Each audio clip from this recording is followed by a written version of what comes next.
France Maghreb 2. Bonjour à tous, ravi de vous retrouver sur France Maghreb 2. En ce lundi, nous sommes le 10 octobre. Vous êtes bien sur France Maghreb 2 et c'est bien le grand forum qui débute maintenant et ce jusque 18h30 avec tout à l'heure en deuxième partie. Plutôt en dernière partie, nous parlerons de foot, bien sûr, avec l'équipe de France qui joue ce soir. Nous parlerons de la télé, des programmes pour ce soir.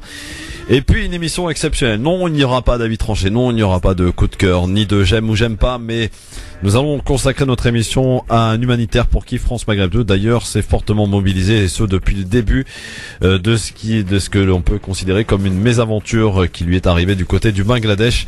Moussa, en effet, sera et bel et bien de retour, bien sûr, en France et sera avec nous sur France Maghreb 2 et vous pourrez ainsi, mesdames et mesdemoiselles, messieurs, vous qui avez suivi ce qui s'est passé le concernant, eh bien on va retracer un petit peu justement tout ce qui s'est passé le concernant et vous pourrez lui poser toutes vos questions au 08 92 23 99 50. N'hésitez pas. Pour m'accompagner aujourd'hui, monsieur Ousmane Timéra. Comment ça va, Ousmane? Oui, bonjour, ça va très bien. Alors j'ai tenu à ce que tu sois avec moi parce que tu as été de ceux, et ils ont été quand même assez nombreux, il faut le dire. Donc à se mobiliser aussi, à avoir suivi cette affaire de très près le concernant Moussa. Donc il était intéressant, je crois, que tu sois là aujourd'hui pour que tu puisses directement l'interroger puisqu'il sera notre invité d'ici une petite vingtaine de minutes. Donc sur France Maghreb 2. Ça sera avec grand plaisir. Voilà. Alors, mais auparavant, évidemment, on va se faire notre zapping quotidien, j'ai envie de dire, sur France Maghreb 2. Alors, un zapping qui est fourni avec 3 extraits, qui a retenu un petit peu notre attention de ce qui s'est passé ce week-end. C'est parti. Le zapping, les meilleurs moments qu'il ne fallait pas rater à la télé, à la radio, sur internet, c'est retour à l'émission de dimanche soir qui a plutôt bien marché d'ailleurs, Confession politique présentée par Karine Le Marchand. C'était sur M6 un dimanche soir et parmi les nombreux invités, voici cette confession plutôt particulière quand Nicolas Sarkozy révèle qu'il voyait Bernadette Chirac en cachette lorsqu'elle était à l'Élysée. C'est quelqu'un qui m'a toujours aidé, toujours soutenu, même quand son mari et moi, on s'opposait. Jacques ne voulait pas qu'on se voie. C'est pas vrai. Si, je vous assure. J'étais ministre de l'Intérieur et on se cachait pour se voir. Comme des amants, c'est drôle. Non, je vous assure. Se cacher pour se voir. Ne me gênez pas, enfin. mais Madame Chirac, quand même. Non mais, je dis comme... Et on se retrouvait chez un ami à elle et j'arrivais, personne ne le savait. Mais pourquoi faire? Mais pour parler, politique, parce qu'il voulait me dire, je vais vous aider, je vous aiderai, il faut tenir. Là, j'avais Chirac qui me tapait dessus, puis Bernadette qui me soutenait. On poursuit ce zapping avec Éric Zemmour qui est apparu un petit peu perturbé, même pas mal perturbé devant les caméras de BFM TV. Moi, je suis pour la liberté d'expression. Rouillant comme pour les autres. Il a le droit de dire ce qu'on veut. Vous savez, la démocratie, je vais vous expliquer, la démocratie, il y a un principe de base, c'est la liberté d'expression même pour des propos choquants. Moi, il y a des tas de propos qui me choquent tout le temps à la télévision et qui ne vous choquent pas à vous, mais qui me choquent moi. Est-ce que je demande immédiatement à ce qu'ils soient punis par la loi ou par la justice? Mais dans quel monde vivez-vous? Dans quel monde vivons-nous où dès qu'il y a des propos qui vous choquent, immédiatement vous demandez à la justice de les punir? Vous avez peur de la prison? Je vous pose la question parce que Jean-Marc Royan a été condamné lui à 8 mois, donc... Mais qui n'a pas peur de la prison? La direction d'RTL, avec qui vous collaborez, dit être consternée par vos propos. C'est ce que rapporte le Parisien aujourd'hui. Est-ce qu'elle vous l'a fait savoir, tout d'abord? Ça c'est entre elle et moi. Est-ce que vous allez retourner au travail lundi et dans quelles conditions? Écoutez, moi je retournerai au travail, c'est à eux de décider, c'est pas à moi. Moi, vous savez, j'ai le plus grand... je suis fidèle à mes employeurs et je fais mon travail comme je dois le faire. Je vous dis, l'objectif, votre question est très intéressante. Pourquoi posez-vous cette question? Parce que l'objectif de mes adversaires, c'est de me faire... Non. L'objectif de mes adversaires, c'est de me faire perdre mes emplois. C'est ma mort sociale. C'est la vieille méthode du macartisme et du communisme. On insulte, on menace et on veut tuer socialement. C'est ça l'objectif. Vous avez été écarté d'une chaîne info concurrente, Télé pour ne pas la nommer. Est-ce que vous craignez d'être écarté de RTL? Et vous savez, il arrivera ce qu'il arrivera. Les gens sont libres et sont responsables. Moi, je fais ce que je dois. Je fais ce que je dois pour essayer de défendre mes idées, mes convictions, de me tenir droit et sans provocation inutile et sans irrespect, contrairement à ce qu'on dit, des victimes et des gens. Simplement, je pense qu'il y a là une méchante conjuration et que je ne céderai pas devant cette conjuration qui est, je vous le répète, faite uniquement pour me faire taire. Et pour terminer ce zapping, après donc Éric Zemmour qui est apparu très perturbé à l'intérieur, je vous propose d'écouter Ronnie Broman, l'ancien président de Médecins sans frontières, qui revient à ce qui s'est passé la semaine dernière, l'enterrement donc de Shimon Peres, le décès de Shimon Peres, et il revient en fait sur les déclarations de Barack Obama lorsque Barack Obama a comparé Shimon Peres à Nelson Mandela. Voici donc la réponse de Ronnie Broman. Je m'incline devant sa tombe parce que on doit du respect aux morts et que Shimon Peres, comme les autres, peut avoir ce respect. Mais en revanche, sur le plan, disons, politique, certainement pas. J'étais même, d'une certaine manière, accablé devant le déluge d'hommages qui lui ont été adressés, hommages qui dressaient le portrait d'un homme épris de paix, de réconciliation, de justice envers les Palestiniens, porteur d'un projet utopique, d'un grand marché moyen-oriental qui rapprocherait les peuples, alors même qu'il a commis des crimes de guerre, il a jeté de l'huile sur le brasier palestinien, il a donné son feu vert à l'établissement de colonies, d'avant-postes dits illégaux, même dans le lexique israélien. Alors bien sûr, il a été également l'artisan d'Oslo. Et c'est cette partie-là de sa vie qui lui a valu le prix Nobel de la paix. Qui a été mise en avant et qui lui a en effet valu le prix Nobel de la paix. Enfin, on ne peut pas dire qu'il a été l'initiateur des négociations d'Oslo sans ajouter immédiatement qu'il en a été également le fossoyeur. Par exemple, en allant rompre une trêve avec les Palestiniens à Gaza lorsqu'il a donné l'ordre d'aller tuer artificier Yayash, ce qui a immédiatement déclenché des mesures de représailles de la part des Palestiniens. De même, il a attaqué le Sud-Liban dans l'objectif de se présenter comme un dur sur le plan militaire, parce que lui n'a jamais tiré un coup de fusil, il n'a jamais porté l'uniforme, alors ça lui manquait. Du coup, pour les élections suite à la mort de Rabin, il a lancé une attaque au Sud-Liban, qui s'est soldée par la mort de près d'une centaine de civils palestiniens, plus de plusieurs casques bleus, fidjiens, donc tout le monde s'en fichait, parce que Fidji, c'est loin. Donc lorsque Obama, pour qui j'ai du respect par ailleurs, compare Shimon Peres à Nelson Mandela qui est l'exemple même de l'homme qui a de façon intraitable œuvré d'abord pour la reconnaissance de l'injustice faite aux Noirs en Afrique du Sud, puis pour l'apaisement d'une situation qui était totalement embrasée, c'est-à-dire c'est une stature absolument exceptionnelle d'homme à la fois politique, de combattant, d'artisan de la paix. Faire de Nelson Mandela l'équivalent de Shimon Peres, c'est cracher à la figure de Mandela, selon moi. Ronnie Broman, pour terminer ce zapping, Ousmane, je suis sûr que tu partages l'avis de Ronnie Broman concernant donc cette comparaison qui a été faite à l'occasion de l'hommage, enfin de l'enterrement de Shimon Peres la semaine dernière par Barack Obama. Oui, effectivement, je trouve même honteux de la part d'un président noir, dont une partie de la population de la même couleur subit les affres du racisme. Je trouve cela honteux que un tel personnage puisse comparer justement un artisan de l'apartheid que vivent aujourd'hui les Palestiniens sur leur territoire avec un autre grand homme qui a lutté contre ce même type d'apartheid toute sa vie. Donc, et ce toute sa vie. Donc ça en dit long sur l'état des choses, c'est-à-dire que Orwell disait dans 1984 que la dictature commence quand le sens des mots change. L'apartheid ou le racisme est transformé par une lutte courageuse pour la défense et la sécurité. Voilà le monde dans lequel on est. Donc... Et d'ailleurs, Nelson Mandela avait déclaré nous ne serons pas totalement libres tant que le peuple palestinien ne sera pas libéré. Effectivement, on connaît les positions de Nelson Mandela par rapport à ce que vivaient les Palestiniens et ce que vivent les Palestiniens, n'en déplaise à ceux qui ne voient rien du tout de la réalité au-delà de leur idéologie, oui, ressemble assez, même voire beaucoup, à la situation à la situation des Noirs en Afrique du Sud. Absolument. Donc oui, c'est dommage. Sinon, Éric Zemmour qui commence à flipper de la prison.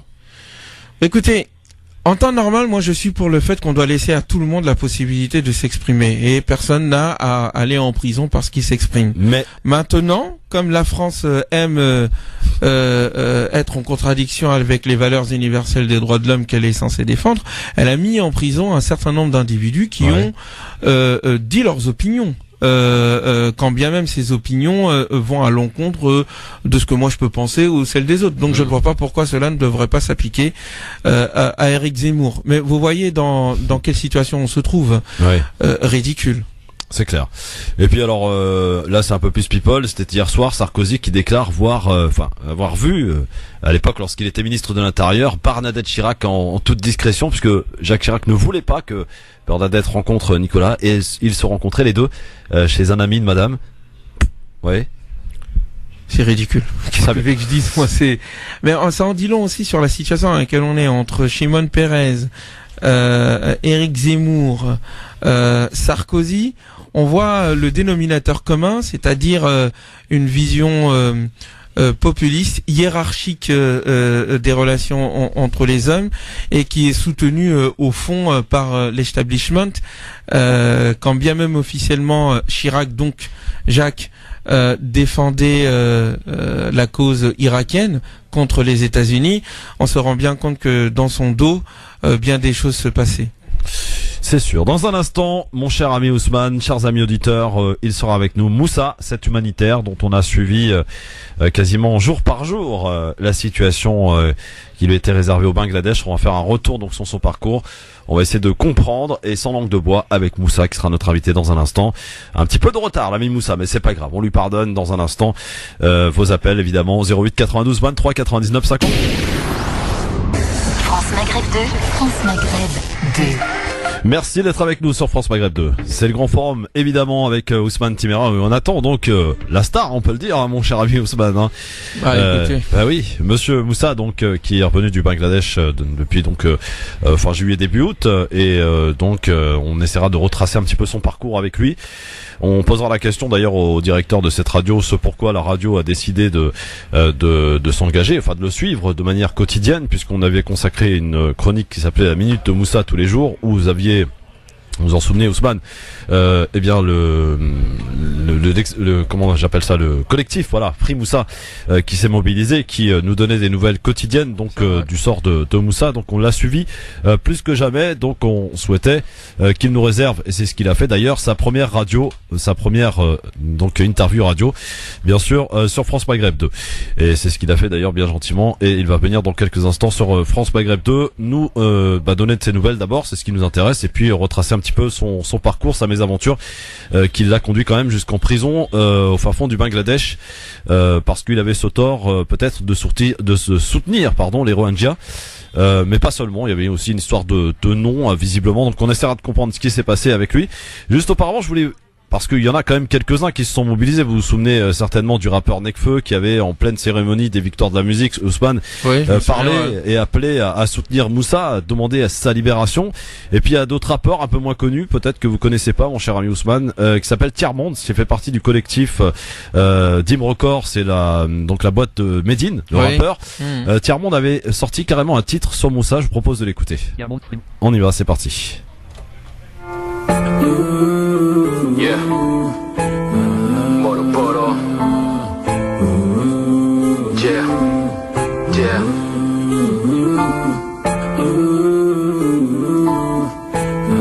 Hashtag libéré.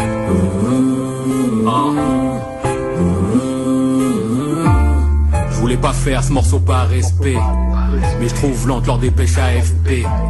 Je perds mon temps posé à rester, les bras croisés pendant que ton temps est arrêté. Paraît que ça bouge un peu sur IPA, mais pour te ramener un partage Facebook ne suffit pas. Sur Twitter je lis ici ou là des conneries, puis le hashtag libéré Moussa. Check.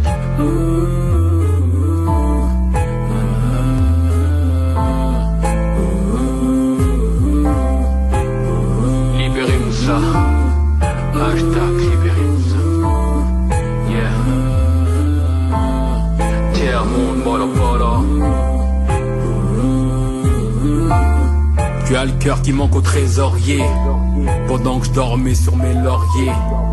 Dans ta geôle tu dois être terrifié. Ici on parle moins de toi que de Serge Aurier.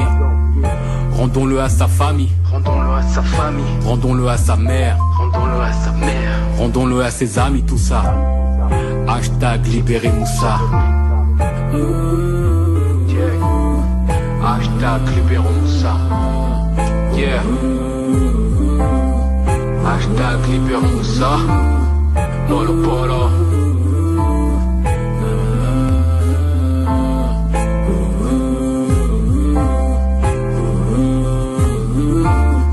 Aucun appel de Matignon pour citoyens de seconde zone. C'est pas qu'une histoire de religion. Je vous demande de sauver l'homme. Aucun appel de Matignon pour citoyens de seconde zone. C'est pas qu'une histoire de religion. Je vous demande de sauver l'homme. Hashtag libérons Moussa. Violence bouge. Yeah. Hashtag libérez Moussa. Ah. Yeah. Libérez Moussa. Hashtag libérons Moussa. Je ne peux pas, je vais à la chicha. Hashtag libérons Moussa. Je ne peux pas, je vais à la chicha. On se bouge un peu.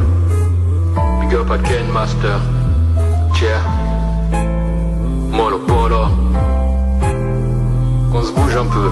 Voilà, Tiers-Monde, c'était un titre qu'il avait fait donc pour demander, exiger la libération de Moussa, c'est plutôt pas mal, donc du collectif Dim Record de Médine, donc Ousmane. C'est vrai qu'ils ont été peu nombreux à se mobiliser pour demander la libération de Moussa. Comment t'expliques ça avec un peu de recul, que les politiques ne s'en soient pas, j'allais dire, plus emparés, et que on ait fait finalement de Moussa un citoyen de seconde zone quasiment, parce qu'on se souvient qu'à travers de l'histoire de France, il y a eu des otages, pas plus tard que il y a quelques années maintenant, que ce soit des journalistes ou que ce soit aussi des gens de tout horizon qui ont été pris en otage dans différents pays à travers le monde, et il y avait à chaque fois quand même une mobilisation dans les médias ainsi que notamment dans les municipalités. Pour ce qui est de Moussa, ça a été vraiment très timide, à part peut-être son portrait qui a été affiché dans la ville dans laquelle il réside, dans laquelle il est né aussi à Montreuil. Mais à part ça, pas une seule question à l'Assemblée nationale. Quelques députés, il faut le signaler, tels que notamment Pouria Mirchaï, mais aussi Razia Madi, mais encore Alexis Bachelet, qui se sont mobilisés, qui ont essayé de poser des questions, interpeller. Mais pas plus que ça, quoi. Le Quai d'Orsay qui a fait un travail visiblement, à la fin en tout cas, efficace, mais qui a été assez timide, j'allais dire, à démarrer. C'est vrai qu'il y a eu entre Laurent Fabius et Jean-Marc Ayrault qui a pris le relais ensuite après. Voilà, il y a eu quand même cette sensation, Ousmane, que Moussa n'a pas été traité comme les autres. Oui, alors tout d'abord, moi, il faut remercier Dieu d'abord, et remercier toutes les personnes qui se sont mobilisées, parce que de la mobilisation, il y en a eu, peut-être là, non pas là où on devait s'y attendre, mais en tout cas, beaucoup de gens se sont mobilisés. Donc il faut remercier cela, et cela montre aussi que on n'a pas besoin, entre guillemets, des puissants pour faire bouger le monde.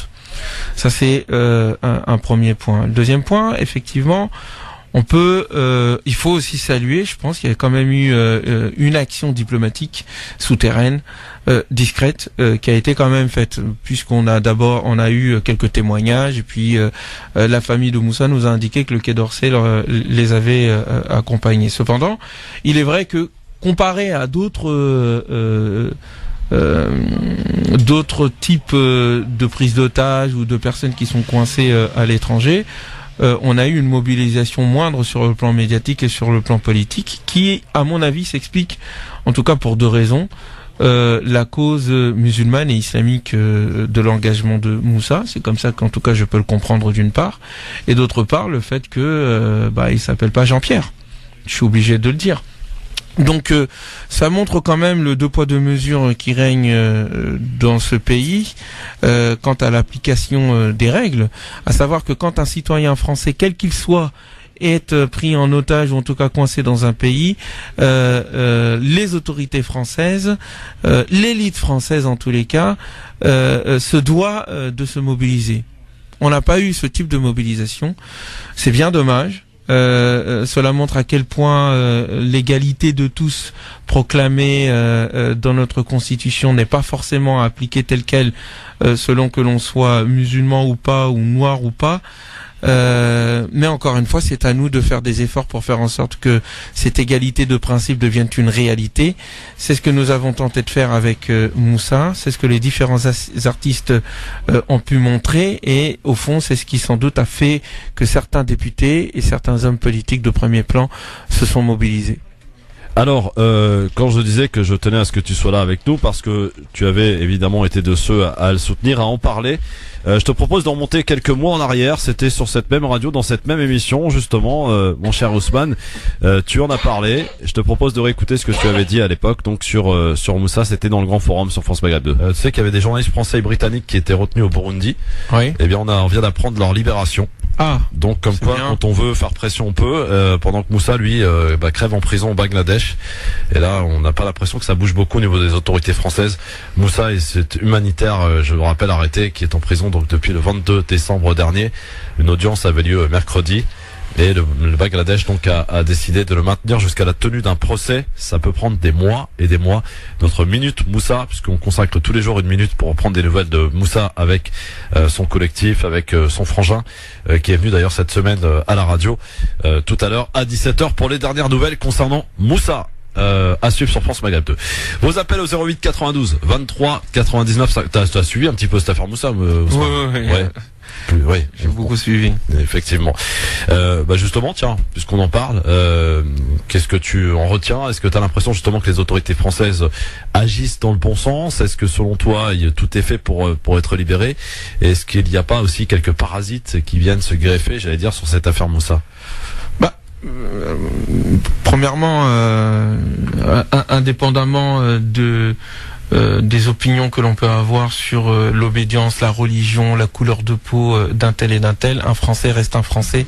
Et quoi qu'il en soit, si nos responsables politiques sont fidèles à leurs paroles, on se doit de secourir nos concitoyens où qu'ils se trouvent, quels qu'ils soient. Ça, c'est un premier point. Et en l'occurrence, surtout lorsque il s'agit d'une personne innocente, d'une personne qui agit dans le sens du bien et de la solidarité. Je pense que c'est un exemple pour l'ensemble de nos concitoyens et l'ensemble des jeunes. Nous devons de le soutenir. Troisièmement, lorsque nous voyons de la part d'un certain nombre de pays, en l'occurrence ici le Bangladesh, une mascarade de justice, car encore une fois, il avait été libéré.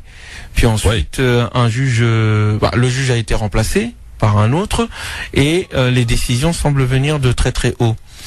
Donc il y a de l'injustice flagrante, et nous devons de maintenir la pression afin que notre cher frère et concitoyen Moussa puisse être libéré. Voilà, c'est ce que tu avais déclaré en effet, Ousmane, dans cette émission du Grand Forum sur France Maghreb 2.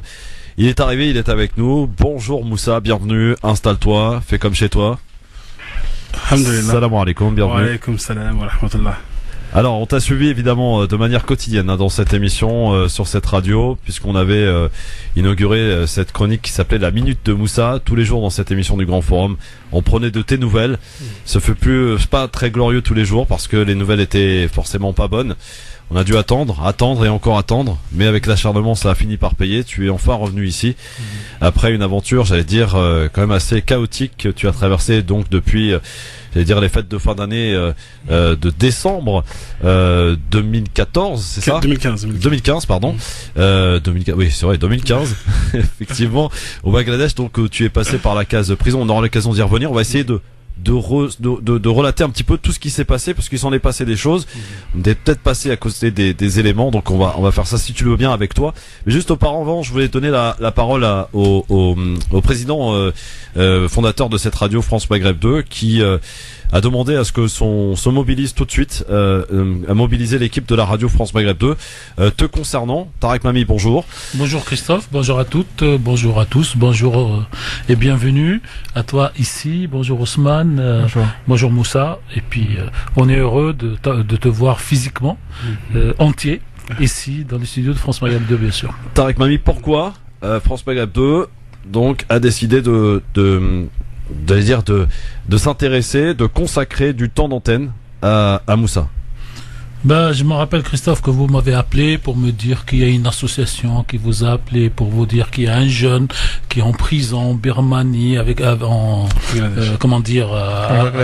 Bangladesh à cause donc de Rohingya, des musulmans birmans, tout ça. Est-ce qu'on peut faire demain un petit moment quoi pour recevoir les gens pour parler parce que c'est pas normal, il y a des pétitions. Je vous ai dit, laissez-moi quelques minutes pour réfléchir, mais je crois que on va vous proposer autre chose. Je ne connais pas ce jeune. Je ne connais pas cette association à l'époque Baraka City. Je ne sais pas ce qui s'est passé, mais j'ai à la fois la prudence de vouloir savoir pourquoi et comment, parce que ce qu'on fait à l'antenne de la radio m'engage, nous engage tous. Et en même temps, je ne peux pas accepter, vu la trajectoire des uns et des autres et la mienne, d'entendre parler de quelqu'un d'innocent en prison. Mais est-il innocent? Deuxième chose, j'ai été avocat dans une autre vie, j'ai fait des études et je sais que les grands juristes, juges et avocats disent des fois mieux vaut quand on a un doute laisser un semi-coupable en liberté que de mettre quelqu'un de vraiment innocent en prison. Et tout en parlant, je vous ai dit, Christophe, sous toute réserve, voilà ce que je veux vous proposer, ce que je veux proposer à la radio, c'est soit on est convaincu qu'il s'agit d'être à côté, comme on l'a fait pour d'autres, et on y va, soit qu'on a un doute et on réfléchit. Dans la discussion, je dis voilà, en tout cas, ce qu'on propose.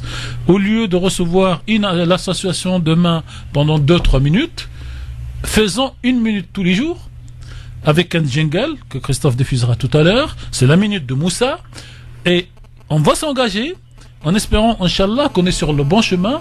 Mais il faut rester vigilant.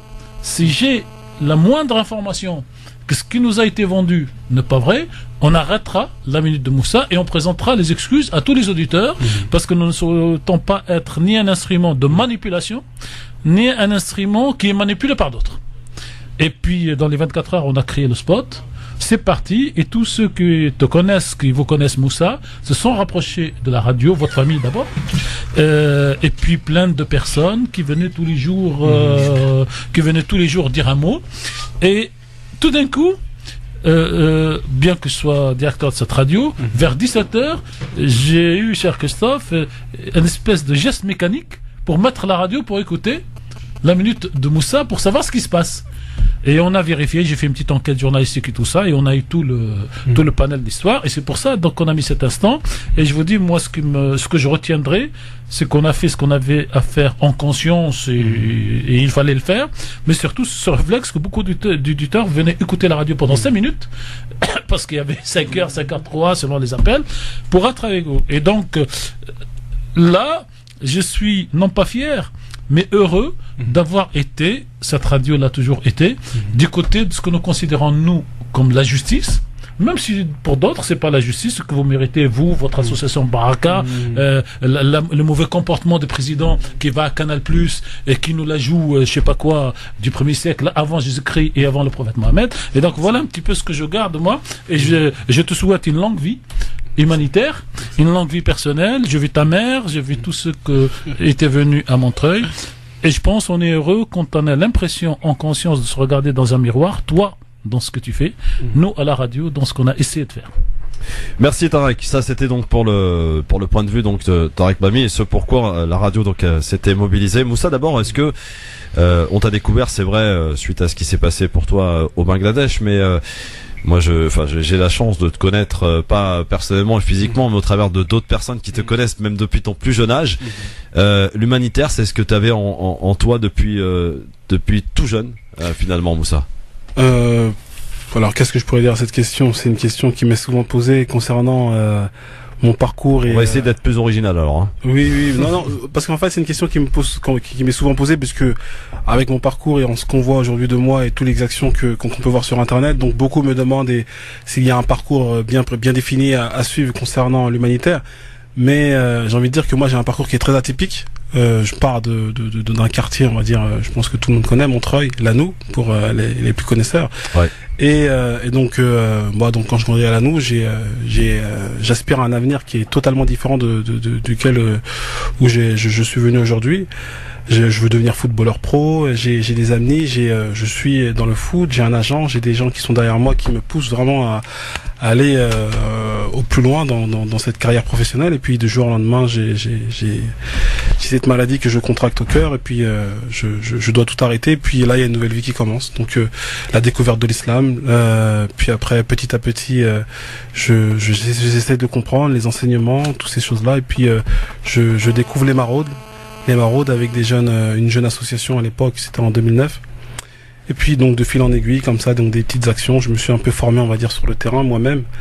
Et vraiment, comme j'ai envie de dire, c'est un parcours qui est atypique. Je suis en train d'écrire un livre sur mon histoire, parce que je pense qu'il y a, en tout cas bon, moi, je pense qu'il y a beaucoup d'enseignements à tirer, parce que aujourd'hui les jeunes de quartier ils sont un peu perdus, et je faisais partie de ces jeunes qui sont perdus. Et pour parler de ces jeunes-là, hier j'étais avec eux en fait, et je regardais plus ou moins ce qu'ils sont devenus. Et quand je regarde mon parcours, je me dis voilà, si on s'accroche à des convictions et des valeurs, on peut devenir quelque chose.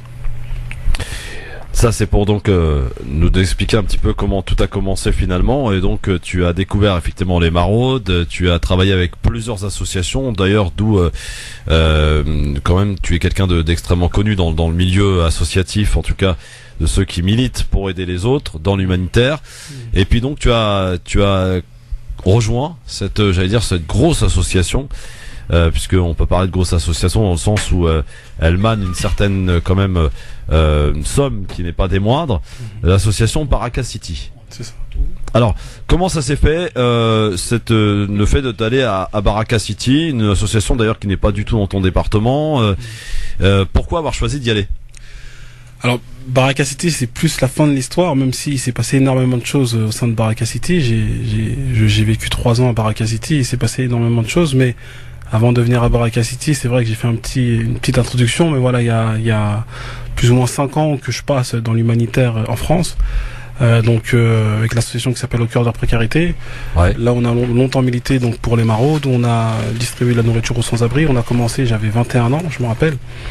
Et donc à l'époque, je travaillais, j'ai arrêté mon travail pour me mettre exclusivement dans les maraudes sociales, je veux dire, sur Paris. Et donc petit à petit, de jour en jour, on s'est amélioré, et c'est là vraiment que je me suis formé, et c'est là que le Moussa que vous connaissez aujourd'hui s'est construit. Et donc pendant 3 longues années, on a fait donc des maraudes, des voyages aussi à l'étranger. On a commencé aussi à faire des voyages à l'étranger, au Maroc, au Niger, même en Espagne. Et en fait, avec toute cette expérience, Baraka City m'a contacté à la fin de leur campagne qu'ils avaient concoctée entre guillemets pour le million, pour le camion forage, qui a été fait en 2013, je dis pas de bêtises, ou en 2013, il y a la campagne qui a fait connaître Baraka City en 2013, là où ils avaient fait une campagne donc de 1 million d'euros. À la fin de cette campagne-là, il fallait construire une équipe, parce qu'ils étaient au début une petite équipe, et puis donc de là ils m'appellent, et quand ils me contactent, moi je suis un peu surpris, parce que je sors donc de mon petit monde, de mes petites maraudes, c'est tout petit, on voyait comme tout le monde, regarder Baraka City en grand. Donc comme ils m'appellent, c'est un honneur, c'est un privilège, et surtout une opportunité pour moi, parce que voilà, je voulais faire de ma vie j'avais un projet de vie, et je voulais que justement l'humanitaire fasse partie de ma vie, et Baraka City c'était le seul moyen, en tout cas qui était mis à ma disposition, qui venait vraiment au moment le plus opportun. Donc ils me contactent, et à partir de là, dès le départ, ils mettent les choses au clair. Voilà, Moussa, tu as le profil pour commencer avec nous. Et directement, je rentre dans le bain avec les Rohingyas pour la Birmanie. directement les Rohingyas. Alors justement, avant de parler de ton aventure, de ta mésaventure du côté du Bangladesh, on va marquer une petite pause pub pour revenir dans un instant. Il y a aussi les auditeurs qui souhaitent te parler, te poser leurs questions au 08 92 23 99 50. On va parler de la situation des Rohingyas parce qu'on n'en parle jamais. On va profiter de ta présence parce que toi tu les connais bien, tu as été les visiter à plusieurs reprises en Birmanie. Mais en un mot, Moussa, est-ce que c'est parce que tu as soutenu ces Rohingyas que tu as connu cette mésaventure au Bangladesh, ou c'est tout autre chose? Alors j'ai envie de dire, c'est plusieurs éléments qui ont fait que j'ai connu. Alors j'aime pas dire mes aventures. Pour moi c'est pas une mésaventure, ça fait une partie, c'est une épreuve que comme chaque musulman vit à travers une vie et pour moi dans cette épreuve j'ai beaucoup plus pris et appris et gagné qu'autre chose. Donc c'est pas une mésaventure pour commencer. Très sinon, bien. Pour revenir sur l'épreuve, est-ce que tu peux nous la réserver dans un instant parce que j'ai la pub à la mettre tout de suite, comme ça on est tranquille. Et puis on va parler donc des Rohingyas et puis surtout de ce qui s'est passé, de cette épreuve donc que tu as connue au Bangladesh, qui a quand même duré 6 mois. 7 mois. 7 longs mois, parce que ça a dû être long quand même.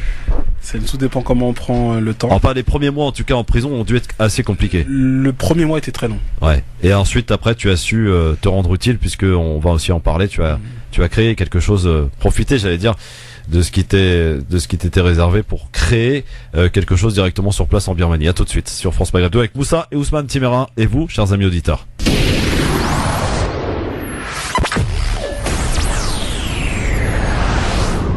France Maghreb 2.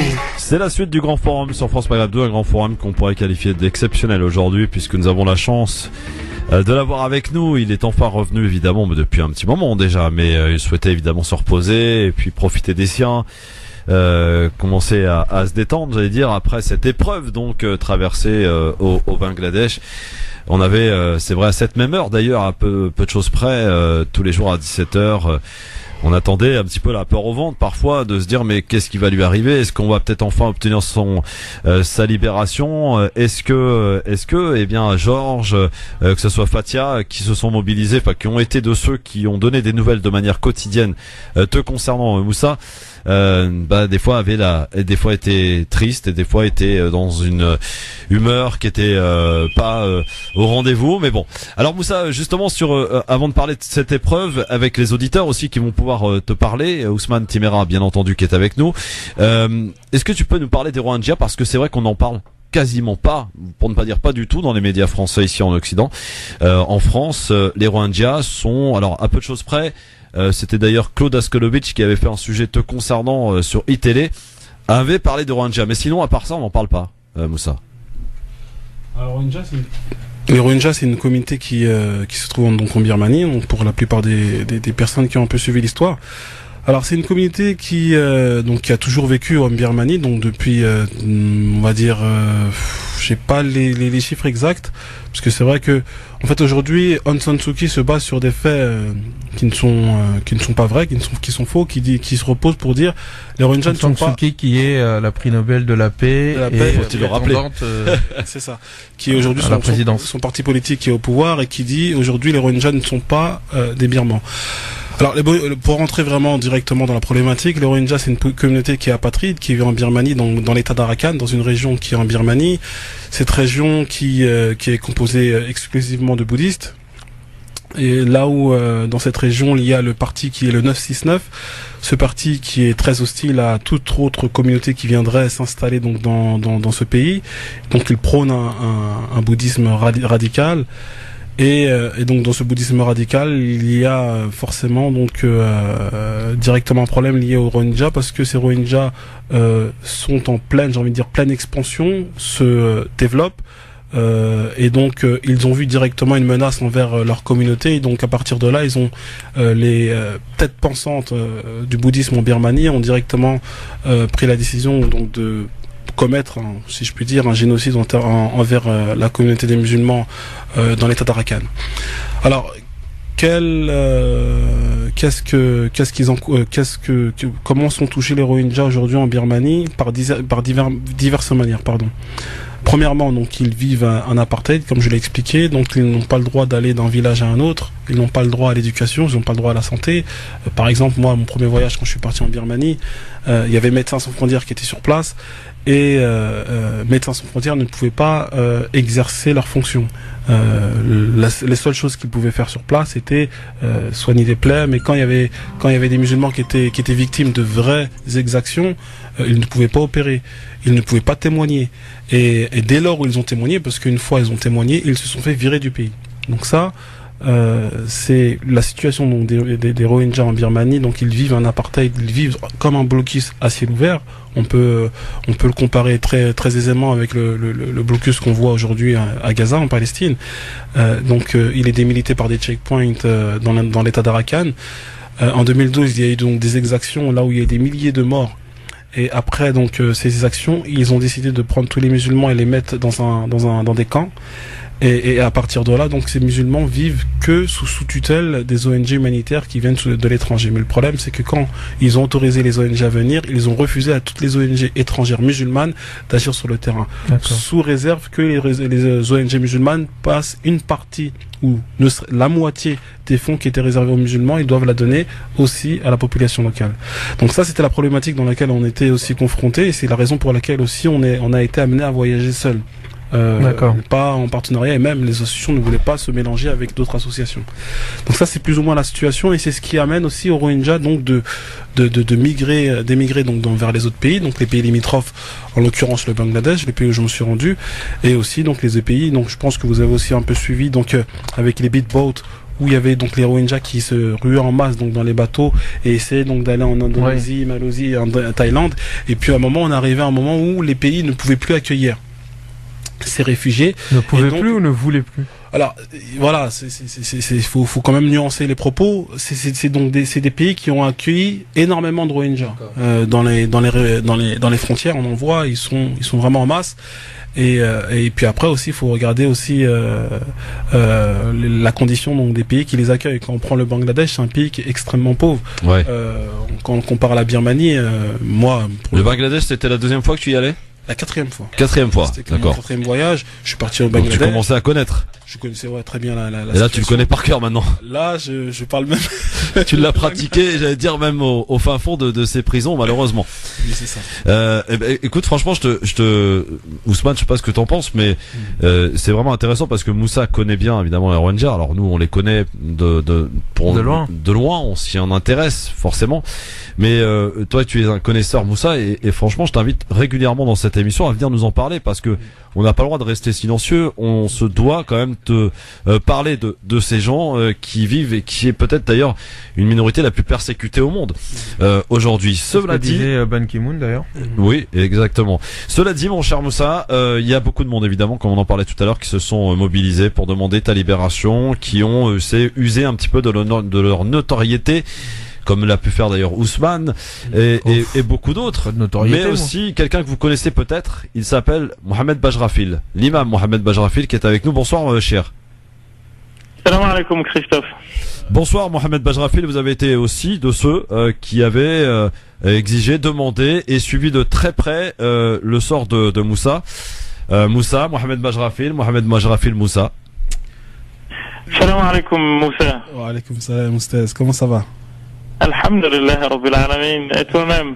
Alhamdulillah, Barakallah, ça fait très plaisir de vous avoir ici et je suis très très honoré d'avoir pu voir lors du Bourget l'élocution que vous avez pu faire à mon encontre. Vraiment, c'est un très grand honneur. Merci beaucoup. Allah yasalimak, c'est partagé. Alors sache que la première invocation que j'ai faite pour toi, je l'ai faite, j'étais à Médine. Et je l'ai faite, comme on dit, avec le cœur et l'esprit, parce que j'estimais que dans ce monde d'injustice et d'inégalité, avoir des gens comme toi qui se donnent corps et âme au service, qui se mettent corps et âme au service des autres, c'est rare, pour ne pas être souligné, et surtout les conditions dans lesquelles tu as été retenu. Et je t'avouerai que ta détention injuste m'a posé beaucoup de questions, et je n'ai depuis cessé de demander à nos frères et sœurs de confession musulmane de de cesser de penser que le monde, pas beaucoup, mais en tout cas il y en a quelques-uns qui pensent que le monde est divisé en deux, les bons musulmans d'un côté et les méchants non-musulmans de l'autre. Parce que c'est pas comme ça que la vie fonctionne. Il y a des gens qui sont utiles, qui ont pu être utiles à Moussa, qui lui ont donné de leur temps, de leur amour, de leur argent, de tout ce dont ils disposaient, qui n'étaient pas musulmans, alors que moi, par exemple, j'ai pas pu faire grand chose pour Moussa. Et l'exemple que j'avais donné, c'était justement le cas que vous venez de citer, celui du Bangladesh, qui, faut-il le rappeler, est la troisième plus grande nation musulmane au monde en termes de nombre d'habitants. Parce que, en fait, cette donnée-là, les gens ne l'avaient pas. Certains pensaient que tu étais emprisonné et par un État non musulman, étant donné qu'on est dans la dichotomie du méchant musulman, du méchant non musulman, que l'on oppose aux gentils musulmans. Donc j'ai dû écrire un post dans ce sens pour dire que, en fait, la question de Moussa, elle en pose 4, la situation. La première question, c'est qui est Moussa? Donc un humanitaire, deuxième musulman. Deuxième chose, où est-il parti? Il est parti au Bangladesh, un État à majorité musulmane de par les habitants, et qui depuis les années 90 appliquait stricto sensu la charia. Ça, il faut aussi le mentionner. Troisième question que ta détention posait, c'est qu'est-ce qu'il est parti faire là-bas? Il est parti aider la minorité, comme vous venez de le dire, la plus persécutée au monde, et ce, selon les déclarations des Nations Unies. Quatrième question que posait ta détention, c'est à qui demandait-on ta libération? On l'a demandé au gouvernement français. Et à partir de là, moi j'ai donné ma réponse à moi, c'est qu'aujourd'hui on n'est plus une personne appartenant à une case, mais on est multicasquette. Moussa, il est musulman, il est africain d'origine, il est français de nationalité et il est humanitaire de profession. On ne peut pas enlever quoi que ce soit à ce que tu es, n'en déplaise à ceux qui parlent de gauloiserie ici et là. Donc tu es ce que tu es, et n'en déplaise également à ceux qui pensent encore une fois qu'il y aurait les musulmans d'un côté et les non-musulmans de l'autre. Voilà en fait l'exemple de l'homme du 21e siècle que nous le voyons ou non, nous sommes devenus. Et c'est sincèrement au titre de cela que j'avais interpellé certains de nos frères en leur disant, vous voyez encore une fois que la vie elle est complexe, il n'y a pas de musulmanie. Ceux qui pensent qu'un jour on va rentrer dans un chez nous, dans un chez nous idéalisé et imaginaire, en fait en Moussa ils ont le contre-exemple parfait. Et au fond, moi je militais pour que les gens comprennent que quand on exigeait du Premier ministre ou du gouvernement ta libération, c'est d'abord et avant tout en tant que Français, parce que autrement les musulmans emprisonnés dans le monde, ne serait-ce que dans ce pays qui s'appelle le Bangladesh de manière injuste, il y en a des millions.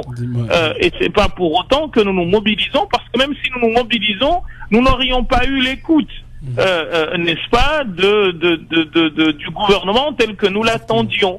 Et en fait, j'ai beaucoup souffert en te sachant dans cette situation, mais j'ai aussi beaucoup ri en te sachant libéré. Alors sache qu'il y a eu une fausse joie. La première. Ah oui, on va y revenir dans un instant. Ouais. À l'annoncer, et finalement on nous a dit que c'était une joie une fausse joie, parce qu'en fait tu n'étais pas entièrement libéré, mais la seconde a été la bonne. Et je te dis sincèrement tout mon soutien, tout mon amour et toutes mes pensées continueront à aller à ton endroit, et surtout que j'ai appris que tu continues le combat qui t'anime, et tu sais, le prophète sallallahu alayhi wa sallam, et ça c'est à moi d'abord que je l'adresse avant de le dire à ceux qui nous écoutent. Le prophète sallallahu alayhi wa sallam définissait la joie, la vie de l'homme, et il a dit dans un hadith magnifique, Man asbaha mu'afiyan fi badani, celui qui se réveille avec la santé, aminan fi sirbi, qui jouit de sécurité, de la sécurité, qui dispose de la pitance de son jour, de son quotidien, de la journée. C'est comme s'il disposait de ce monde dans toutes ses largesses. Ce qui veut dire encore une fois qu'il ne faut pas grand chose en fait pour être à la disposition des autres, pour se mettre à la disposition des autres. Il faut savoir se rendre utile, et nous avons en toi un bel exemple de quelqu'un qui se rend utile, et à ce titre je te dis vraiment merci, et je ne peux que te souhaiter une chose, la réussite. Voilà ce que j'avais à dire. Merci cher Ousmane Temera qui est avec nous, évidemment on vous salue, et vous vous rencontrerez d'ailleurs tous les deux puisque vous êtes ensemble à Angers, je crois, pour une conférence ensemble samedi prochain, c'est bien cela? Oui, Inch'Allah, samedi prochain. Oui. Un samedi prochain. Sois à l'heure. Hein. Alors, c'est pas mon fort, tu le sais bien. On va en partir sans toi alors. Merci cher en tout cas pour avoir donné 2-3 mots pour Moussa, je sais que vous y teniez. Merci beaucoup Mohamed. Allah yusallimak, hayyak Allah, assalamu alaykum. Voilà, c'est vrai que voilà. Bah Moussa, quand t'entends tout ça, je suppose que ça doit faire des choses quand même, non? Ouais, non mais c'est vrai que ça, il y a énormément de personnes qui viennent me voir, qui me disent Moussa, tu sais, on a pleuré pour toi. Des gens même sur Facebook, qui me disent, des gens que des petites filles, des grands, des papas, ils viennent, ils me disent Moussa, tu sais, j'ai pleuré la nuit, j'ai pas dormi pour toi, j'ai prié pour toi, et ça a pas de mots, vraiment ça a pas de mots. Bah alors Moussa, il y a aussi des gens pour m'être un peu renseigné qui ne te connaissaient pas avant ton épreuve donc au Bangladesh. Et qui, j'allais dire, aussi j'allais pas dire profiter, c'est peut-être pas le terme, mais en tout cas mis ton affaire en avant pour essayer de faire du buzz te concernant. Comment on fait d'ailleurs quand on est, j'allais dire, dans une épreuve pareille, pour distinguer celui qui est réellement sincère avec toi et celui qui, j'allais dire, t'utilise pour peut-être faire un peu son buzz ou faire parler de son site ou je ne sais quoi? Déjà moi j'étais en prison, donc toutes les personnes qui se sont mobilisées, me connaissant ou pas, j'avais aucun regard sur ça. Mais après ce que je peux dire là-dessus, c'est la famille qui peut avoir un vrai regard là-dessus. Moi personnellement, vu que une fois que je suis sorti, j'ai pu tout remettre dans l'ordre, mais sinon quand il y a un buzz comme ça, on peut jamais réellement sonder qui est sincère ou pas. Hein. Les sincères, ouais. Alors Ousmane et chers amis auditeurs, on va essayer de passer en vue ce qui s'est passé. Donc on était au mois de décembre 2015. Tu étais parti, j'allais dire, rencontrer donc cette minorité des Rohingyas. C'était un voyage qui était pour préparer une intervention humanitaire, c'est ça? C'était pour un état des lieux? C'est ça, c'était un état des lieux. Donc je partais principalement, en fait, j'étais plus en repérage parce qu'on avait pour objectif de faire une école pour des enfants Rohingyas sur place. Et en fait, c'est un travail qu'on avait déjà préparé depuis mes précédents voyages au Bangladesh. Et en fait, ce qui s'est passé, c'est que à la base, ça devait pas du tout se passer comme ça. J'étais censé venir avec une ONG sur place. Cette ONG a fait faux bond à la dernière minute, donc je me suis retrouvé seul. Et donc du coup, c'est la raison pour laquelle j'ai été amené à partir vers Teknaf. Donc là, je me suis fait arrêter en tuk-tuk avec mon traducteur, mais là-bas, j'étais censé partir avec une ONG et donc travailler pour les enfants Rohingyas et construire une école sur place, travailler essentiellement sur l'éducation. Parce que nous aujourd'hui, le constat qu'on avait fait donc des précédents voyages, c'est que certes il y a un besoin qui est réel, mais on voulait vraiment partir sur le développement durable avec cette communauté. Et on a vu qu'il y avait, en tout cas, le constat qui était alarmant qu'on avait fait, c'était qu'aujourd'hui il y avait aucune éducation, qu'ils ne peuvent pas aller à l'école au Bangladesh. Donc on voulait développer ce volet-là. Et ensuite donc tu te fais arrêter donc avec ton traducteur. Voilà. Alors, bon, ce qui se passe, c'est que donc j'arrive sur place, donc je visite 5 écoles. Bon, c'est très, faut que je raconte vraiment quelques détails pour que les gens puissent comprendre. C'est que quand je vais visiter ces écoles-là, avant de visiter ces écoles, l'école nous appelle pour savoir qui viennent les visiter. Donc là, moi, je me présente sous le nom de Moussa Ibn Yacoub. Et donc ça fait que quand je vais visiter ces 5 écoles, ils vont me donner une feuille avec des doléances, avec les besoins de l'école. Et donc les 5 écoles me remettent ce papier-là. Ce qui fait, c'est que moi, quand j'arrive donc après donc la ville de Cox's Bazar au Bangladesh, le lendemain, on prend le taxi et on va à Teknaf. Quand on va à Teknaf, je me fais arrêter au checkpoint par les militaires. Les militaires procèdent. Alors sur place, ce qui se passe directement, c'est qu'ils me fouillent, ils prennent mon portefeuille. Ce qu'il faut savoir, c'est que ça m'est jamais arrivé auparavant d'être fouillé par la police ou militaire. Et là, la première fois, donc je vois des militaires fouillent mes affaires, fouillent mes papiers, me fouillent aussi. Ils découvrent sur moi donc des billets d'une monnaie locale étrangère. À partir de là, donc c'était de la monnaie locale de la Birmanie. Il faut savoir que juste avant, j'étais en Birmanie, donc ils voyaient. Là, nous, on est à la frontière avec la Birmanie aussi. Ce qu'il faut savoir, c'est un détail qui est important parce que à partir de là, ils se disent, il y a peut-être un trafic avec le pays limitrophe, parce que c'est vrai que là où on se trouve, c'est qu'il y a des gros trafics de stupéfiants à Teknaf, entre la Birmanie et le Bangladesh. Donc ils voient un étranger, ils voient une monnaie locale, ils se disent qu'est-ce qui se passe, il y a peut-être quelque chose. Donc à partir de là, ils appellent leur chef. Le chef, quand il arrive, il pose pas de questions, il m'emmène directement à la base militaire. Et la base militaire, là je parle au chef militaire.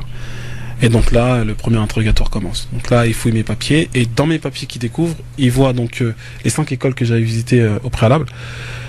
Et là, pourquoi tu as visité ces écoles-là? Ouais. Alors là, il y a un détail qui est important, qu'il faut aussi souligner, c'est comme en Birmanie, il est interdit de venir aider les Rohingyas au Bangladesh. Musulmanes ou pas, de toute façon, toutes les ONG musulmanes ne travaillent plus au Bangladesh, si ce n'est l'association IAA turque qui travaille, qui a son bureau à Chittagong, mais c'est avec des très très gros pots de vin qui est donné au gouvernement. Mais sinon, il n'y a aucune ONG musulmane. Là aussi, pareil, c'est extrêmement difficile de venir travailler de manière officielle. Ousmane, un pays qui s'appelle le Bangladesh, comme le disait Bajrafil il y a quelques minutes, qui prétend appliquer la charia, interdit à ce qu'on aide cette minorité la plus persécutée au monde, les Rohingyas, qui est à ses portes. Ça montre à quel point la notion d'État islamique en fonction de la religion de la population est incongrue. Si on devait juger et jauger la plupart des pays musulmans quant à leur application de la justice à l'aune de ce que dit la charia, aucun pays musulman aujourd'hui n'applique réellement la charia. Et donc aucun pays musulman n'est véritablement musulman si on prend le critère de la loi.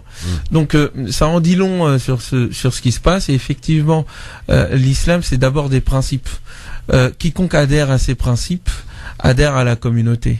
Quiconque refuse d'appliquer ces principes, quand bien même il pourrait s'appeler Mohamed ou qu'il soit d'origine musulmane entre guillemets, ne serait en rien en lien avec l'islam. Donc ça montre à quel point il ne s'agit pas de faire de l'islam une identité, une nationalité ou une carte d'identité, mais plutôt l'adhésion à un corps de principes et une application concrète de la fraternité et de la justice entre les êtres humains. Donc le Bangladesh, qu'est-ce que vous voulez que je dise? Quand il y a une pauvreté endémique, quand il y a de la corruption, quand il y a un certain nombre de discriminations faites aux femmes, faut pas s'attendre à ce qu'il y ait des miracles quand il s'agit d'aider un peuple frère. Donc là, tu te retrouves évidemment un premier interrogatoire. On te reproche donc d'avoir été visiter ces 5 écoles. Mais il y a pas que ça, il y a aussi un problème d'identité, Moussa. Mais justement, c'est à partir de là que ça se présente, parce qu'en fait, quand ils regardent tous mes papiers, donc dans les papiers dans mon sac actuellement, il y a donc ces doléances et en même temps, il y a mes autorisations d'exercer en Birmanie, mais pas au Bangladesh. Donc ils se disent il est venu ici aider les Rohingyas, parce qu'il est en Birmanie, en même temps il a visité 5 écoles, c'est pas clair concrètement quelle est la raison de ta visite. Et moi je pouvais pas ouvertement dire oui, non, je suis venu ici aider les Rohingyas. Donc à partir de là, il constate qu'il y a marqué Moussa Ibn Yacoub et que ça diverge, que ce n'est pas mon nom qui est sur mon état civil, sur mon passeport. Oui, parce qu'on précise que Moussa Ibn Yacoub, c'est ton nom, prénom que tu as choisi de converti. C'est ça, mon nom de conversion. Mais ce qu'il faut savoir, parce que je pense que c'est ce qui a été dit, je me suis pas présenté comme ça militaire, je m'appelle Moussa. Non. C'est ce qu'ils ont constaté sur les papiers qu'il y avait avec moi. Ouais. Et donc, à partir de là, ils ont vu qu'il y avait une différence entre les papiers que je présentais, qu'ils avaient trouvés, et en même temps, mes papiers sur mon passeport. Et donc à partir de là, ils ont dit nous on s'est expliqué. Moi pour moi il y avait aucun souci. On se trouve dans un pays musulman. Je leur ai dit écoutez, je me suis converti à l'islam et puis maintenant je me fais appeler Moussa et que là en l'occurrence on est dans un pays musulman. Je vois pas pourquoi il y aura un problème que je dise que je m'appelle Moussa ou autre. Donc là les policiers me font comprendre qu'il n'y a aucun souci. Donc je fais un premier interrogatoire, tout se passe bien, il me filme, un deuxième interrogatoire, tout se passe bien, il me filme, il me dit bon, j'en ai fini avec toi, tu vas parler à mon chef. Donc je pars de la base militaire et je vais faire un deuxième interrogatoire. Donc le deuxième interrogatoire c'est la même chose, mais à partir de là, quand je sors de la voiture, ils veulent me mettre les menottes. Et là je constate quelque part directement il y a un problème. Donc je me dis, je vais appeler mon ambassade. Parce que moi, à partir de jusqu'à là, j'avais pas appelé l'ambassade et pour moi, il y avait aucun souci. Le problème, c'est que j'appelle l'ambassade ne répond pas. Donc du coup, ton employeur n'était toujours pas au courant? Non, je le contacte pas parce que pour moi, ce n'est pas grave. Tu n'as pas pris la dimension de la gravité de la situation, quoi. Parce que pour moi, il y a une histoire de prénom elle et en même temps être grave en fait. Ouais, c'est pas grave parce qu'on me dit oui, bon, il y a un problème de prénom. Ouais, mais à partir du moment où on veut te passer les menottes, quand même, c'est que on veut me passer, ça se corse quand même. Justement, mais quand je parle puis après d'ambassade, ils me font comprendre. Bon, après, ça a été leur manière, ils m'ont plus ou moins amadoué, mais ils m'ont dit non. En fait, quand j'ai sorti l'arme de l'ambassade, ils se sont tous calmés. Ah bah oui, ça marche toujours comme ça. Voilà. Et à partir de là, ils ont dit non, vous inquiétez pas, your guest, vous êtes notre invité, tout va bien se passer. Vous avez quelques questions et puis ça va se terminer. Ce qui se passe, donc pareil, donc à partir de là, donc les mêmes interrogatoires, les mêmes questions, j'y réponds. Mais je sens qu'il y a un problème avec l'association Barakasti. Donc là, ils disent Barakasti, voilà, qu'est-ce que c'est cette association, qu'est-ce que vous faites, quel est votre rôle, qu'est-ce que fait Barakasti dans le monde. Donc moi, je m'explique très clairement, sans tergiverser. Et puis, mais je comprends qu'il y a un problème, que ça pose problème, mais on va pas plus loin. Donc on était passé de l'épisode d'un problème d'identité à un problème de fait d'avoir été visiter 5 écoles à un problème concernant ton employeur. Voilà, mais sans pour autant entrer dans les détails, oui. Sans pour autant aussi me le dire. Mais c'est moi qui reçois, c'est plus un ressenti qu'une chose qui est clairement dite. Et puis après, ce qui se passe, c'est que j'étais toujours avec mon traducteur, Imam, qui était avec moi, qui m'a accompagné jusqu'à la fin, jusqu'en prison. Ce qui se passe, c'est que ils arrivent à mais à retirer de l'argent. C'était plus ou moins une centaine d'euros à mon traducteur. Et dès qu'ils ont récupéré cet argent, ils nous laissent partir. Donc là, ils nous renvoient à la base militaire. Donc là, moi, ce qu'il faut savoir, c'est que je me fais arrêter les 8h30 du matin. Je passe tous ces interrogatoires-là. Donc là, je repars à la base militaire à 8h du soir. Donc 12 heures plus tard. Plus de 12 heures. De 8h du matin à 8h du soir. Oh, oui, c'est ça. 12 heures, ouais, c'est ça.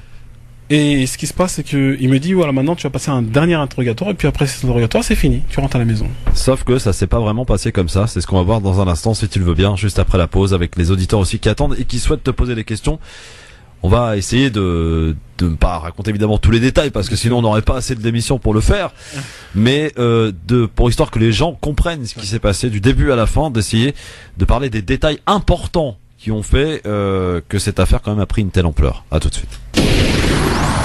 Le grand forum sur France Maghreb 2 avec Moussa évidemment qui est avec nous et avec qui on essaie de relater un petit peu cette épreuve traversée dont on s'est fait écho donc sur France Maghreb 2 au Bangladesh. Moussa, donc on en était arrivé donc du côté du Bangladesh avec ces interrogatoires, donc plusieurs interrogatoires et là on te fait comprendre que finalement ça va se passer et on te renvoie donc vers le camp militaire pour te dire que ça c'est bientôt fini, sauf que ça s'est pas passé comme ça, Moussa. C'est ça, voilà. Je vais essayer d'être très bref pour pas trop perdre de temps et pour que les gens puissent comprendre dans les grandes lignes ce qui m'est arrivé.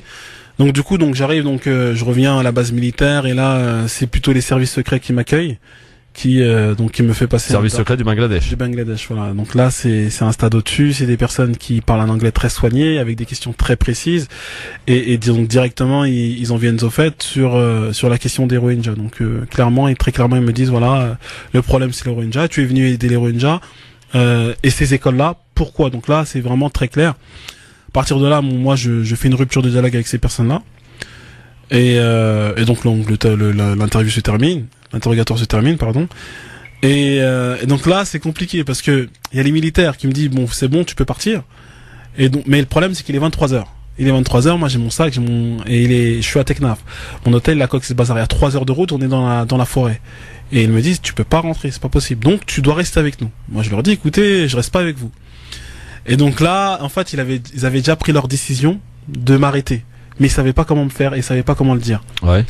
Et il me dit, ouais, mais non, écoute, tu vas rester en sécurité avec nous, tu restes avec nous, et puis le lendemain, tu pars. Je dis, non, moi, je pars, je rentre, c'est bon, j'ai passé la journée avec vous, c'est bon, je suis fatigué, je rentre chez moi. Il me dit, si tu rentres pas avec nous, je t'arrête. Je dis, mais attendez, je comprends pas. Vous m'avez dit que c'était terminé, que je pouvais rentrer, et là maintenant vous me parlez de m'arrêter. Et là, il y a un moment de flottement, il y a les militaires qui m'entourent, je sais pas quoi faire, et il est 23h, je dis bon, c'est bon, vas-y, je reste avec vous. Et là, donc là, je vais au commissariat de police. Le problème, c'est quand j'arrive au commissariat de police, il y avait un procès verbal qui m'attendait. Je me dis, mais qu'est-ce qui se passe? Je comprends rien.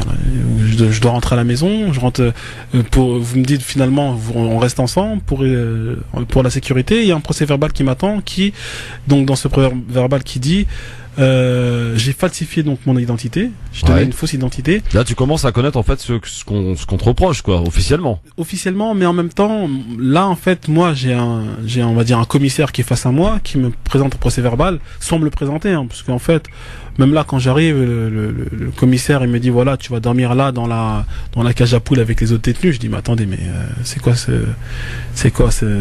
beans comme dirait l'autre. Je dis écoutez, moi on m'a dit de venir ici pour ma sécurité parce qu'il était tard et que je pouvais pas rentrer à la maison, il est hors de question que je dors avec d'autres détenus.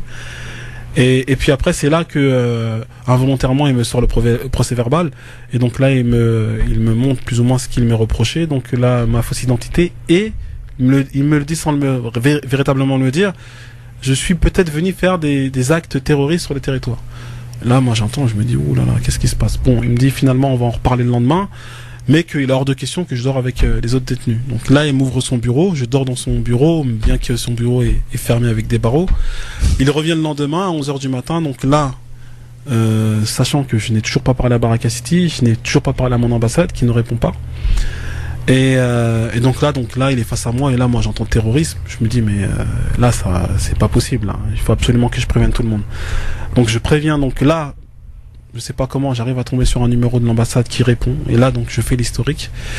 Et là, il se passe beaucoup de choses dans ma tête.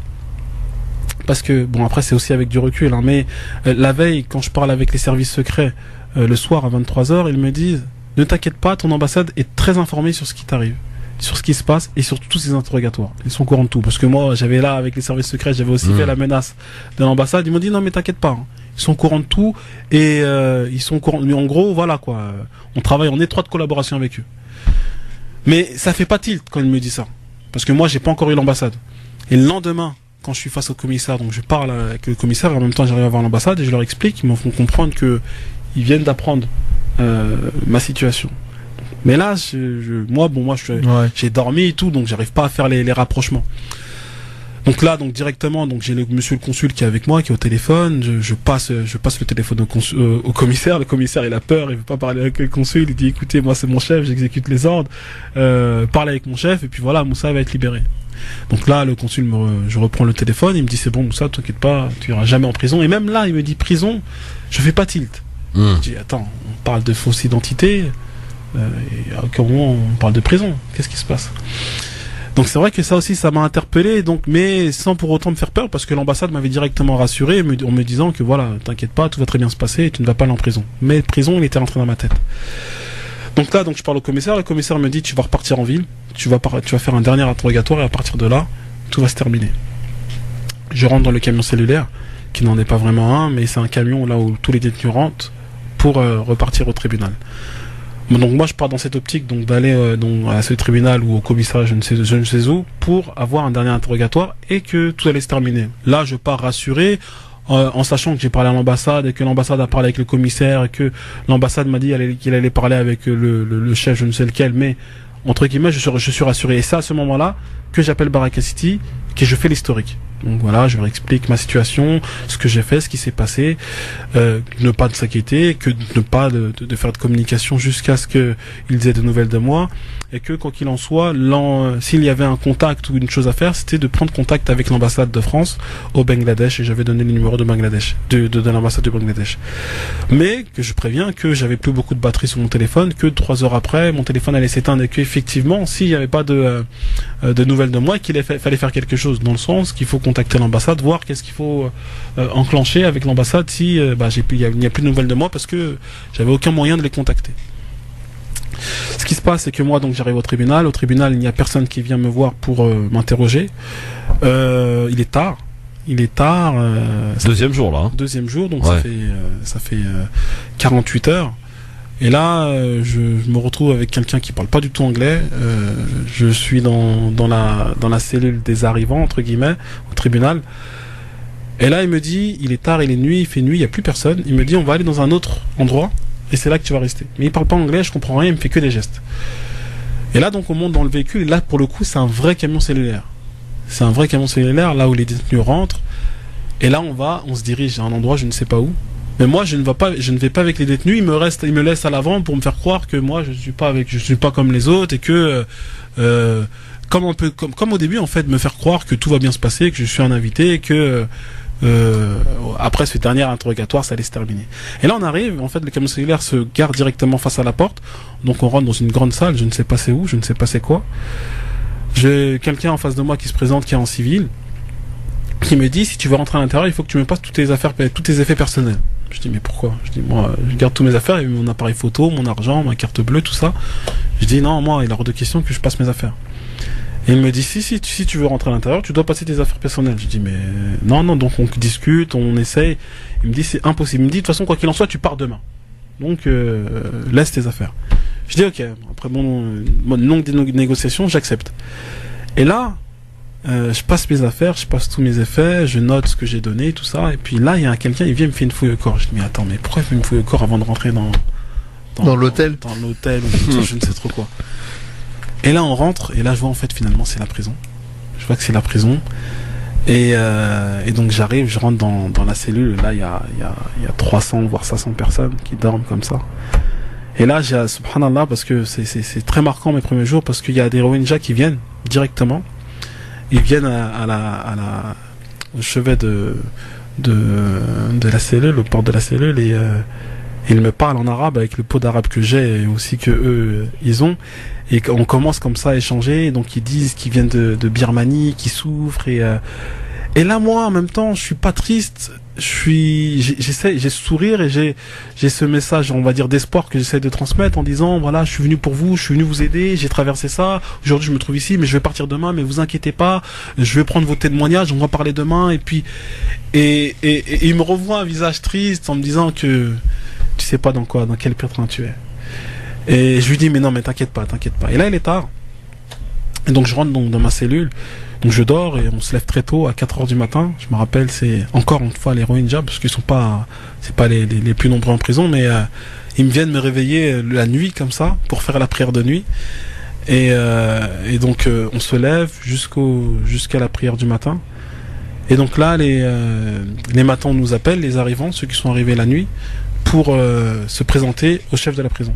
Là le chef de la prison il arrive, chacun passe un par un face au chef de prison. Et là arrive mon tour. Et face à mon tour, il me dit, voilà Moussa, il m'appelle par mon nom. Et il me dit, voilà, il me dit une date. Et la date en fait, il me dit 15 January. Je dis quoi? C'est quoi ça? Il dit, c'est ton jour de jugement. Et donc là moi on est le 22 décembre. Il me dit le 15 janvier, donc c'est à peu près 25 jours. Et là je pète les plombs. Là c'est le début du début. Là on commence vraiment à waouh. Tu te rends compte véritablement dans quel traquenard tu es tombé là? Bah oui, parce qu'en fait, la veille, on me faisait des sourires, tout se passe bien, t'inquiète pas, il y avait l'ambassade, non mais t'inquiète pas, la prison, qui m'avait dit au tout début, je dis mais pourquoi il me dit la prison? Puis là, je me retrouve en prison. Je dis mais qu'est-ce qui se passe? Lui, il me dit, la veille, j'ai un policier qui me dit tu sors le lendemain, là, on me dit 25 jours. Et puis après, il s'est passé de multitudes de choses, parce que s'en est suivi 3-4 jours où je n'ai aucun contact avec l'ambassade. J'ai justement le numéro 3 de la prison qui tous les jours appelle l'ambassade, l'harcèle, qui vient me voir, parce qu'après moi ils m'ont mis à l'isolement parce que c'était impossible, je pouvais pas rester avec les 300 personnes, et qui me dit Moussa, écoute, j'appelle mais personne qui répond. Et là moi donc je suis à l'isolement, je suis là, je me dis mais qu'est-ce qui se passe? Pourquoi l'isolement? L'isolement en fait c'était plus par sécurité. D'accord. Mais donc par contre ce que tu nous as toujours dit c'est que tu as été bien traité. Oui, alors en fait, après ça va dans les deux sens. Hein. Quand on se comporte bien avec les gens, je pense qu'en retour, ils ont pas. C'est parce que c'est vrai. Alors après, en prison, non. Mais à l'extérieur, les policiers, ils usent de la torture, de toutes ces choses-là, et c'est de manière très très courante au Bangladesh. Mais après, une fois que tu es en prison, c'est la vie comme dans toutes les prisons. Après, c'est vrai que c'est les conditions qui sont drastiques, difficiles, surtout à l'isolement, parce que nous, on est isolés de tout, et même tous nos mouvements, ils sont contrôlés. On va dire, on avait notre cour qui était très courte, qui était très petite. On ne pouvait pas sortir de la cour. C'était une cour de 20 mètres carrés. On ne pouvait pas y sortir. On avait 5 cellules dans l'isolement. Et je sais pas pourquoi, moi, ils m'ont mis dans le compartiment où il y avait que des tueurs. Donc des gens qui ont tué des gens. Ah oui, d'accord. Et vous savez que c'est le compartiment qui est encore le plus contrôlé et qui est encore le plus fermé. Et bon, c'est vrai que ça veut dire qu'au début, c'était très très difficile parce que c'était vraiment fermé. Et moi, le dialogue avec les matons et même les chefs, ça a été difficile parce que peu de personnes parlaient anglais, donc j'avais du mal à me faire comprendre, du mal à comprendre d'abord ma situation, même du mal à comprendre comment j'allais avoir un avocat, ma défense et même aussi le contact avec eux. Donc tout ça, ça a été difficile pour moi, au-delà des conditions dans lesquelles je me trouvais. Alors il faut qu'on passe évidemment pas mal de détails. La prison qui a été quand même une épreuve, j'allais dire la plus compliquée de tout ce qui était arrivé au Bangladesh forcément. Cette mobilisation, oui et non?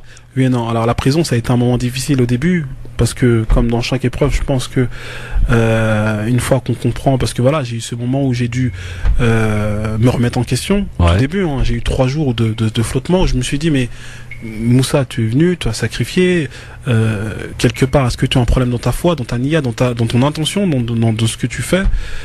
Et donc voilà, ces 3 jours où je m'interroge énormément sur moi, sur toutes mes intentions. Et puis après, je me suis dit non, Dieu il m'a mis ici pour une mission. J'ai une mission. Cette mission, c'était pour aider ces personnes-là. Et s'il m'a mis en prison, c'est forcément qu'il y a une autre mission. Pourquoi, laquelle, je ne sais pas, mais j'allais la comprendre au fur et à mesure du temps que j'allais passer en prison et que par la suite j'ai fait des rencontres, je peux envie de dire extraordinaires, mais qui m'a permis de très vite relever la tête. Alors il y a évidemment ces dates, on t'a parlé du 25 janvier, des dates à chaque fois qui ne correspondaient pas, puisque soit il n'y avait pas de juge, soit il se passait rien. Et puis on a annoncé un jour, je me souviens, c'était un mardi matin je crois, ta libération. Le 11 janvier.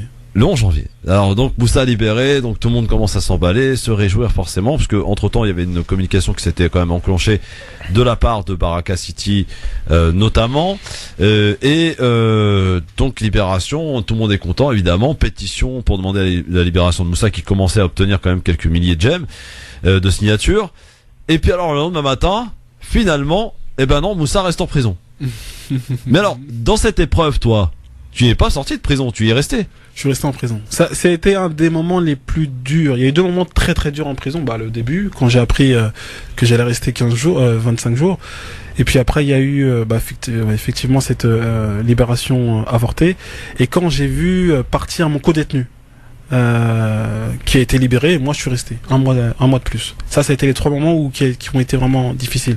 Alors la libération avortée, pour revenir très brièvement là-dessus, ce qui s'est passé, c'est que moi en fait j'ai pu voir le juge en personne qui m'a ouvertement dit clairement mot pour mot, parce qu'il y avait rien qui était acté, mais qui m'avait fait comprendre que j'allais être libéré, mais qu'il fallait suivre les procédures du pays et que pour suivre les procédures, il fallait que je passe un interrogatoire avec les services secrets et que une fois que j'aurais passé cet interrogatoire, les services secrets redonnent le rapport final à la justice et là le juge acte ma libération.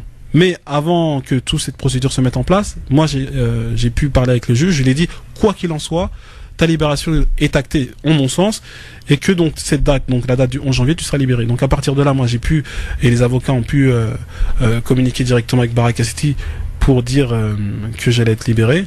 Moi j'ai appelé mes parents, j'ai pu appeler mes parents pour dire aussi que j'allais être libéré, mais il fallait attendre cette date du 11 janvier, la date où j'allais repasser, où j'étais censé repasser devant le juge et que le juge acte finalement cette décision de libération totale.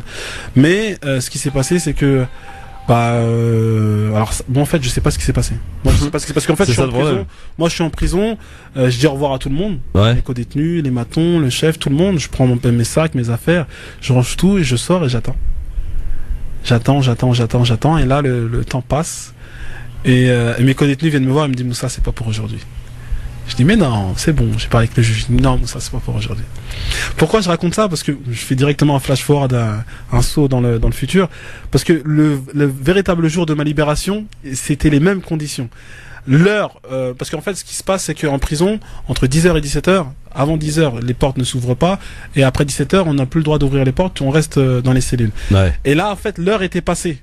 Le jour du 11 janvier, l'heure était passée, et en fait, le jour de ma vraie libération, l'heure était encore passée. Et les co-détenus m'ont dit, Moussa, tu vas toujours pas être libéré. Ça va être comme la fausse libération. Libéré quel jour? Le 1er mars. 1er mars. Et donc, pour revenir très brièvement, donc, sur le 1er mars, pour le 11 janvier, donc là, je fais mon pactage, et là, j'ai le chef de la prison qui vient me voir, qui me dit, donc moi je m'attends et qui me dit c'est bon Moussa, tu vas rentrer. Il me dit non Moussa, t'en as encore pour quelques semaines avec nous. Et là j'apprends finalement que je suis pas libéré, que j'ai un nouveau dossier qui est sur mon dos et que j'allais rester encore quelques semaines. Donc là encore une nouvelle épreuve quoi. Nouvelle épreuve. Ouais. Alors entre-temps, avec Ousmane, nous ici, on était tous mobilisés évidemment. Cette pétition qui grandit de jour en jour, j'allais dire. Il y a ce fameux passage à la télé du président de Baraka City, qui d'ailleurs, je tiens à te le dire tout de suite, a été très peu salué par les auditeurs de la radio et dans l'ensemble, je veux dire, par les gens qui ont trouvé ce geste extrêmement maladroit. Je me rappelle d'ailleurs, pour la petite histoire, avoir eu quelques personnes qui te connaissent, mais alors très très bien, dépité au lendemain de cette interview parce qu'en disant mais Baraka City, voulant médiatiser cette affaire et profitant, j'allais dire, de cet espace médiatique qui leur a été offert, n'a pas du tout rendu service à Moussa. Au contraire, là, plutôt, j'allais dire, de manière isolée. Toi, t'as découvert ça en sortie de prison, hein, donc ce passage de Baraka City, on t'en a parlé déjà quand t'étais en prison. Alors, c'est mon frère qui m'en parle quand quand il vient de me visiter la première fois en prison. Ouais. En fait, pour repartir dans le contexte, donc moi je suis à l'isolement, je n'ai aucun écho sur ce qui se passe à l'extérieur, si ce n'est la première visite donc de monsieur le consul en prison qui me fait un premier écho donc de la première pétition avec 80 000 signatures, les gens qui se mobilisent, que ça commence à bouger. Mais je n'en sais pas plus. Puis après, donc j'ai Karim Achoui avec Samim Bolaki et Abdelrahim de Baraka City qui viennent au tribunal me voir parce que j'étais pas en prison, au tribunal, donc c'est vraiment très bref. Karim Achoui, c'est les Baraka City qui avait mandaté. Il est venu bénévolement, il est venu vraiment de sa propre personne. Ce n'est pas du tout moi qui l'ai mandaté, il est venu vraiment de sa propre personne, de sa propre initiative. Et alors ça, je tiens à mettre un point parce que c'est vrai qu'il y a beaucoup de choses qui ont été dites. Est-ce que c'est Baraka City? Est-ce que Baraka City l'a mandaté? Est-ce que c'est Moussa qui l'a mandaté? Non. Karim Achoui dès le départ, même je pense au lendemain de mon incarcération, lui-même de sa propre initiative a décidé de prendre cette histoire en compte. Alors après, quelle légitimité il avait auprès de ma famille ou autre, je ne sais pas, mais voilà, il a décidé de venir de lui-même. Et en fait, ce qui s'est passé avec Baraka City, c'est qu'il avait tellement d'éléments en sa possession, me concernant, et donc c'était pour. Alors Baraka City a trouvé en fait préjudiciable de ne pas composer avec lui. Et donc du coup, avec ça, ils ont composé ensemble et c'est comme ça qu'ils sont venus ensemble au Bangladesh. Alors, donc cette intervention, et c'est là que finalement, pour ne rien te cacher Moussa, ici à la radio, on avait décidé de se rapprocher plus du collectif et de la famille pour, j'allais dire, s'éloigner de cette polémique, hein, parce que c'était une vraie polémique, Ousmane, on t'en souvient de cette intervention télé dramatique. Hein. Oui, effectivement. Et alors, il semblerait quand même, Moussa, que avec un peu de recul aujourd'hui, le Quai d'Orsay, qui a été sollicité à de moindres reprises, à beaucoup de reprises, te concernant, a fait un petit statu quo à un moment en disant bon bah écoutez, tant que finalement vous désolidarisez pas de Baraka City, en parlant du comité de soutien, nous on fera pas grand chose pour Moussa. En clair, Baraka City, tant qu'ils sont dans les parages, on fera rien pour Moussa. Oui, alors il est vrai que ce problème de Baraka City s'est longtemps posé dans la mobilisation de Free Moussa et vraiment ça me désole beaucoup parce que même avant la mobilisation il y avait ce problème Baraka City, si ce n'est avec la mairie de Montreuil ou même d'autres chaînes télé qui n'osaient pas évoquer Baraka City pour des raisons que je ne sais pas, et ça aussi je tiens à le dire parce que aujourd'hui très clairement en grande partie, je suis parti en prison parce que on a stigmatisé Baraka City, parce qu'on a voulu donner, on a plus ou moins mis une étiquette sur Baraka City. Mais j'ai envie de dire à toutes ces personnes qui m'ont défendu, moi j'ai fait partie de Baraka City. J'ai traversé en 3 années où j'ai traversé le monde et pour représenter ces valeurs-là. Et c'est ce qui a fait qu'aujourd'hui, avec la politique actuelle, on essaye de faire l'amalgame avec tout ce qui est musulman. Et donc c'est retombé aujourd'hui sur des personnes qui essayent de faire le bien, en l'occurrence Baraka City, et c'est ce qui a valu, c'est ce qui a fait qu'aujourd'hui je suis parti en prison en grande partie.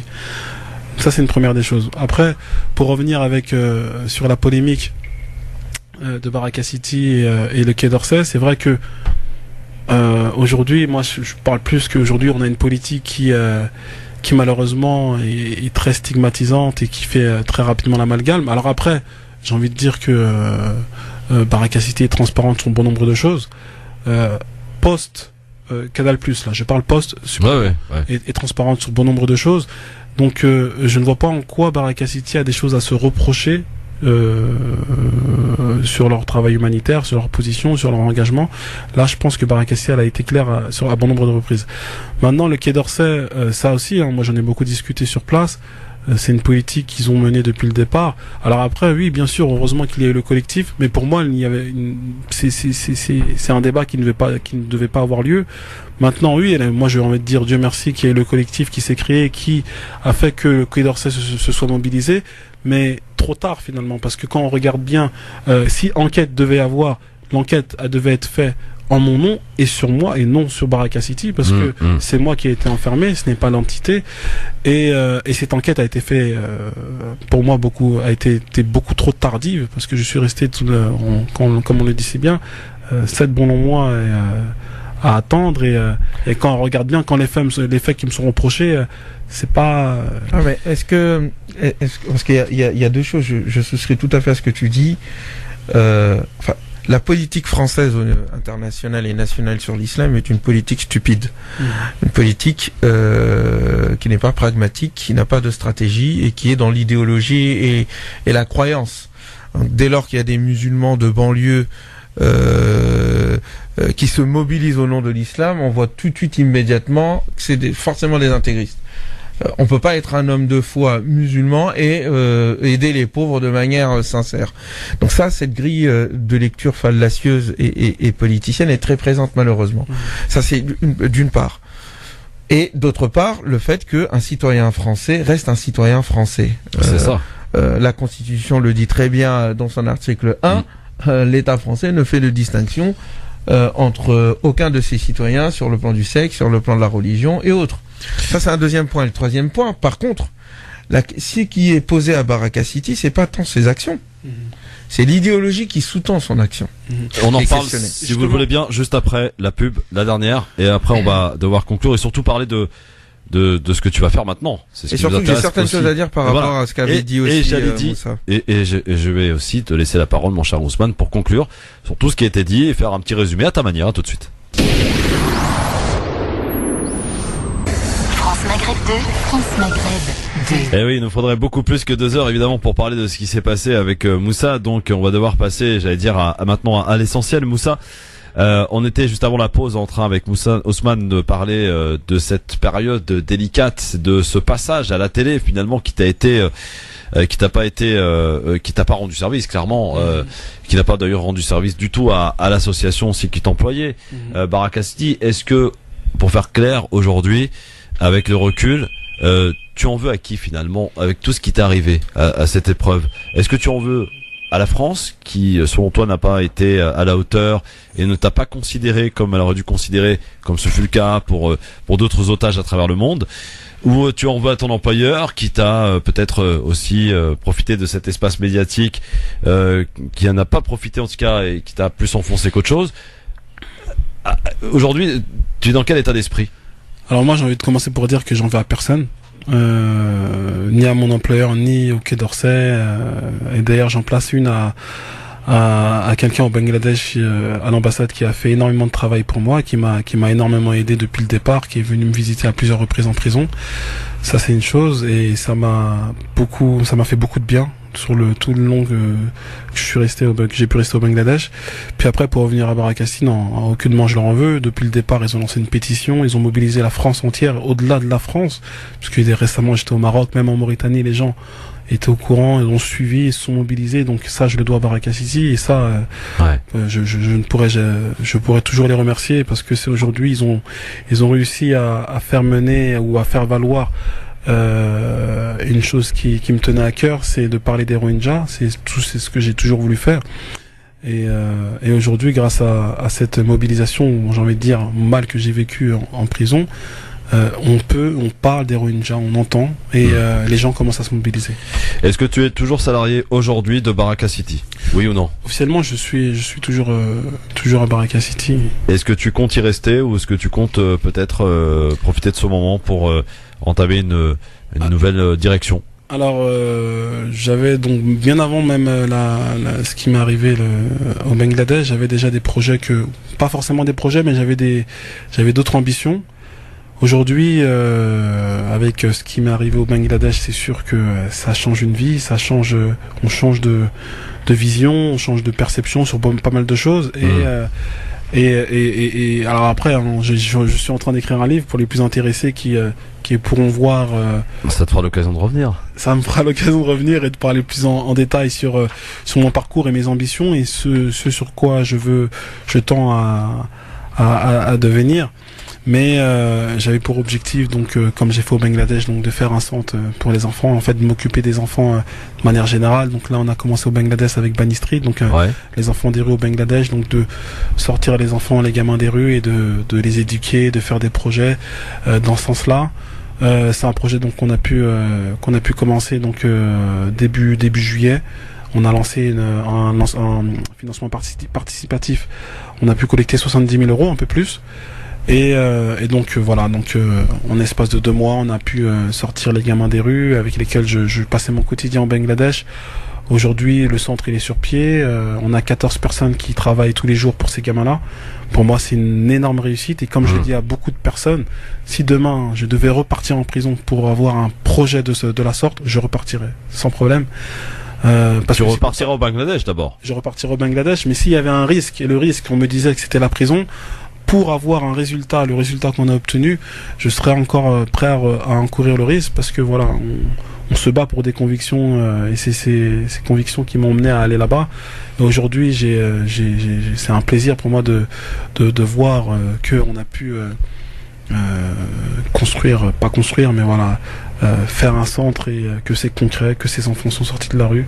Et c'est ce pourquoi je suis venu au tout départ au Bangladesh. Donc, toujours salarié de Baraka City, mais ça devrait s'arrêter en bons termes. Ah oui, non, mais de toute façon, moi, Baraka City, ça reste...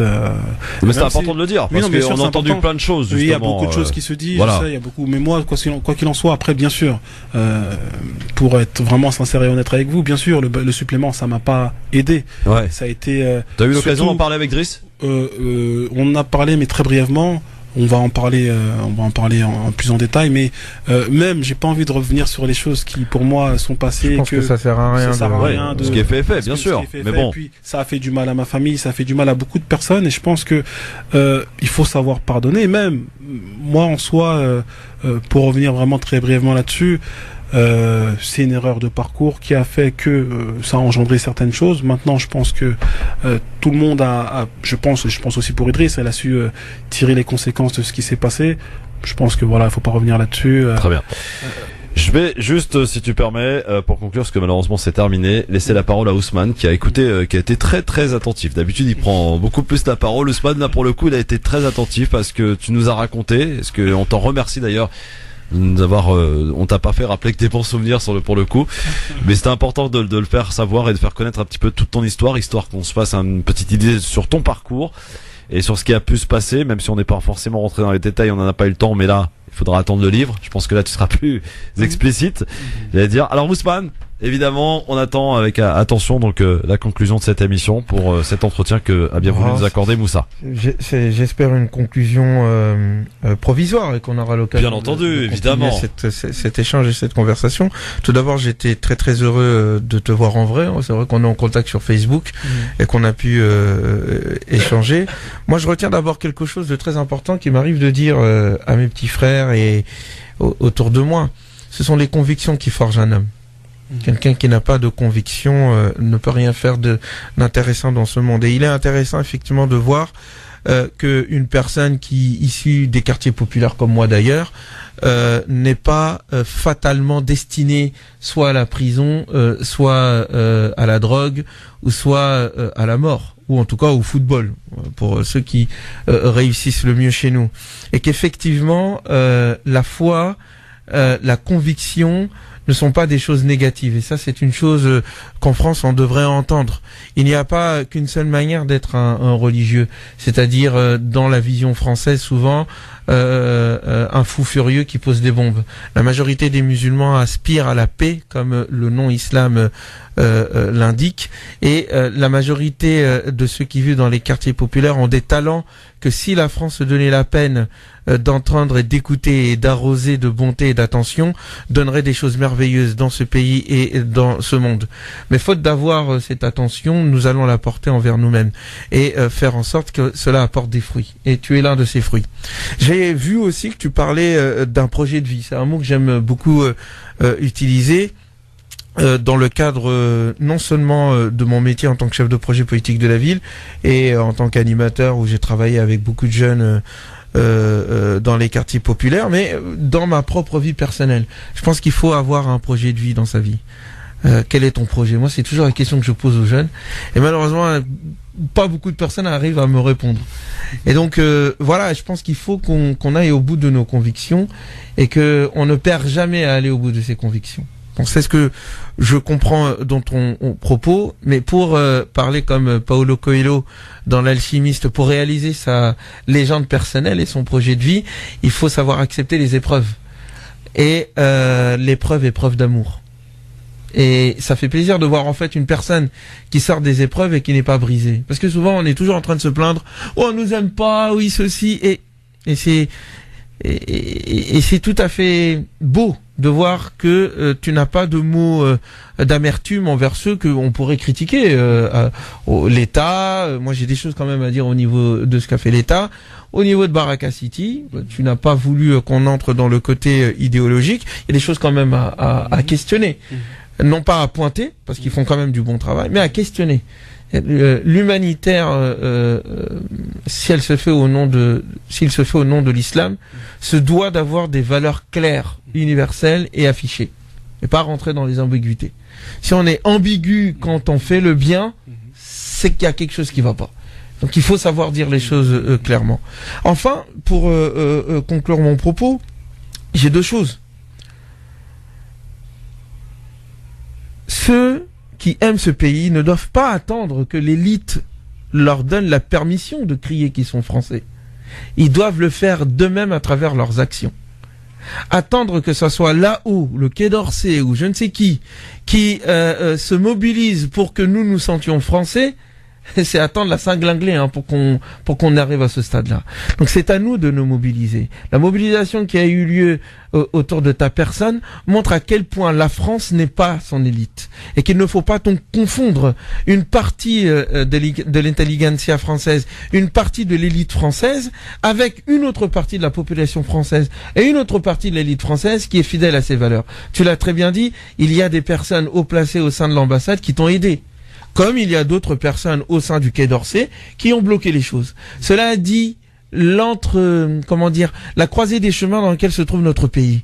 Une partie de l'élite est pour la continuité des valeurs françaises universelles. Elle est minoritaire aujourd'hui. C'est à nous, gens des quartiers populaires, c'est à nous, musulmans, c'est à nous, personnes qui aiment ce pays, de leur donner les moyens de vaincre idéologiquement cette autre partie pétainiste qui, au fond, n'a de vision au niveau diplomatique que la lutte contre le terrorisme qui n'a aucun sens. Si ce n'est le fait d'aller frapper des personnes qui sont pour les valeurs universelles de ce pays au nom du fait de lutter contre d'autres personnes qui luttent contre nous. Parce que quand les gens posent des bombes dans ce pays, ils nous visent tous autant que nous sommes. Donc voilà, et là la question que j'ai envie de te dire, cher ami, il faut pas oublier la misère qui existe aussi en France. Si tu pouvais mettre en place quelque chose dans ce sens-là, je serais aussi de ton soutien. Bien sûr, avant de partir, comme j'ai expliqué, avant de rentrer à Baraka City, j'ai quand même passé les maraudes, oui. Les maraudes pendant 3 à 4 ans, et on a fait avec Au cœur de la précarité, il y a plus de 300 bénévoles qui tournent avec. C'est pour ça que je me suis permis de partir aussi en même temps. Hein. Superbe.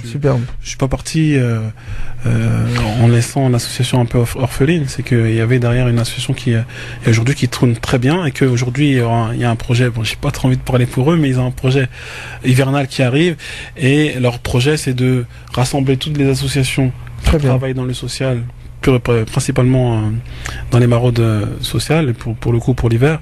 Et ils vont mettre à disposition leur local pour que les autres associations puissent récupérer les plats pour les distribuer au centre d'abri la nuit.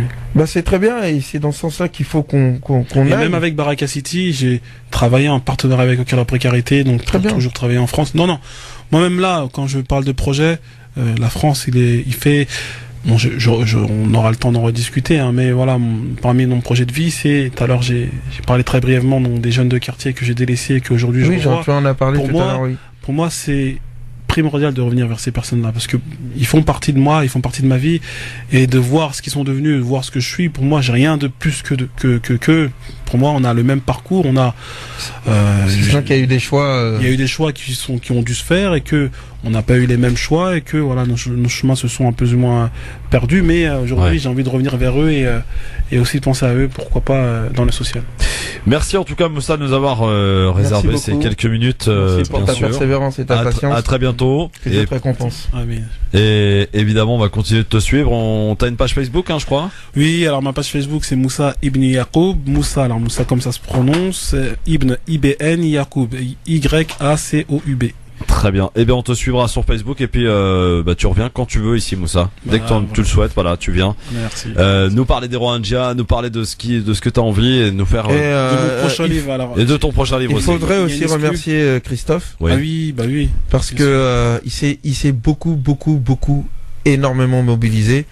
Donc vraiment bravo à toi. Merci pour ta persévérance et ta patience. Et puis ceux qui pensent que aller à l'extérieur pour aider les Syriens ou la cause de l'islam.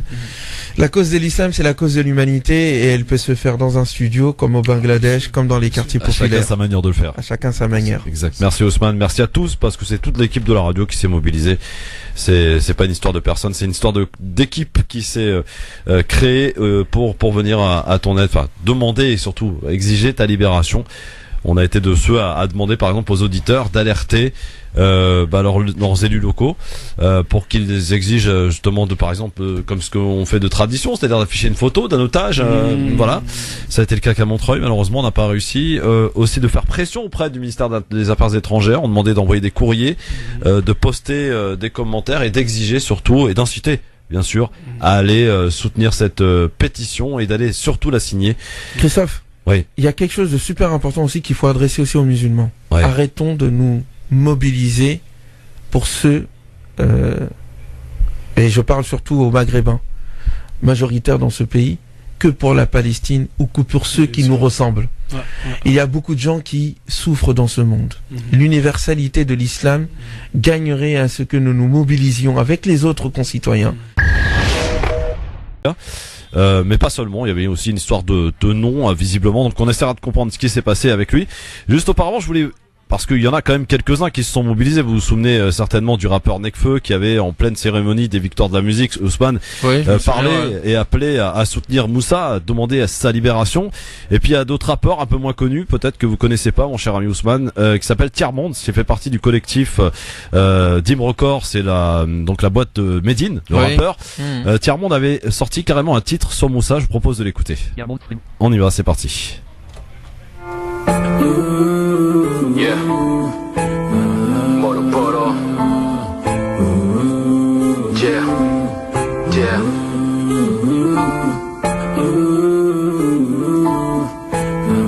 Hashtag libéré.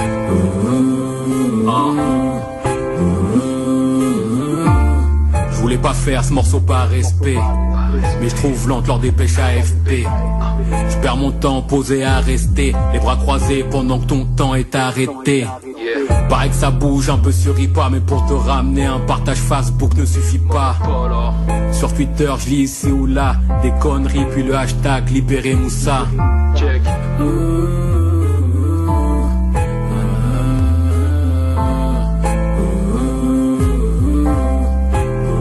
Libéré Moussa. Hashtag libéré Moussa. Yeah. Tiers-Monde, Moro Poro. Tu as le cœur qui manque au trésorier. pendant que je dormais sur mes lauriers. Dans ta geôle tu dois être terrifié. Ici on parle moins de toi que de Serge Aurier. Rendons-le à sa famille, rendons-le à sa famille, rendons-le à sa mère, rendons-le à sa mère, rendons-le à ses amis, tout ça. Hashtag libérez Moussa. Hashtag libérons Moussa. Yeah. Hashtag libérons Moussa. Polo polo.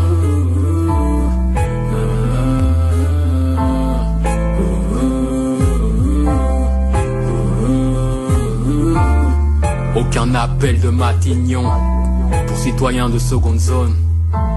C'est pas qu'une histoire de religion. Je vous demande de sauver l'homme. Aucun appel de Matignon pour citoyens de seconde zone. C'est pas qu'une histoire de religion. Je vous demande de sauver l'homme. Hashtag libérons Moussa. Violence bouge. Yeah. Hashtag libérez Moussa. Ah. Yeah. Libérez Moussa. Hashtag libérons Moussa. Je ne peux pas, je vais à la chicha. Hashtag libérons Moussa.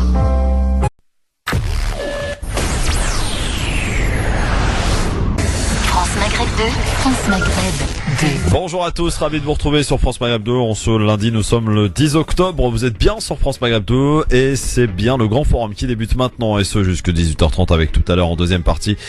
Plutôt en dernière partie, nous parlerons de foot, bien sûr, avec l'équipe de France qui joue ce soir. Nous parlerons de la télé, des programmes pour ce soir. Et puis une émission exceptionnelle. Non, il n'y aura pas d'avis tranché. Non, il n'y aura pas de coup de cœur, ni de j'aime ou j'aime pas. Mais nous allons consacrer notre émission à un humanitaire pour qui France Maghreb 2, d'ailleurs, s'est fortement mobilisé, et ce depuis le début de ce que l'on peut considérer comme une mésaventure qui lui est arrivée du côté du Bangladesh. Moussa, en effet, sera et bel et bien de retour, bien sûr, en France et sera avec nous sur France Maghreb 2 et vous pourrez ainsi, mesdames et mesdemoiselles, messieurs, vous qui avez suivi ce qui s'est passé le concernant, eh bien on va retracer un petit peu justement tout ce qui s'est passé le concernant et vous pourrez lui poser toutes vos questions au 08 92 23 99 50. N'hésitez pas. Pour m'accompagner aujourd'hui, monsieur Ousmane Timéra. Comment ça va, Ousmane? Oui, bonjour, ça va très bien. Alors j'ai tenu à ce que tu sois avec moi parce que tu as été de ceux, et ils ont été quand même assez nombreux, il faut le dire. Donc à se mobiliser aussi, à avoir suivi cette affaire de très près le concernant Moussa. Donc il était intéressant, je crois, que tu sois là aujourd'hui pour que tu puisses directement l'interroger puisqu'il sera notre invité d'ici une petite vingtaine de minutes. Donc sur France Maghreb 2. Ça sera avec grand plaisir. Voilà.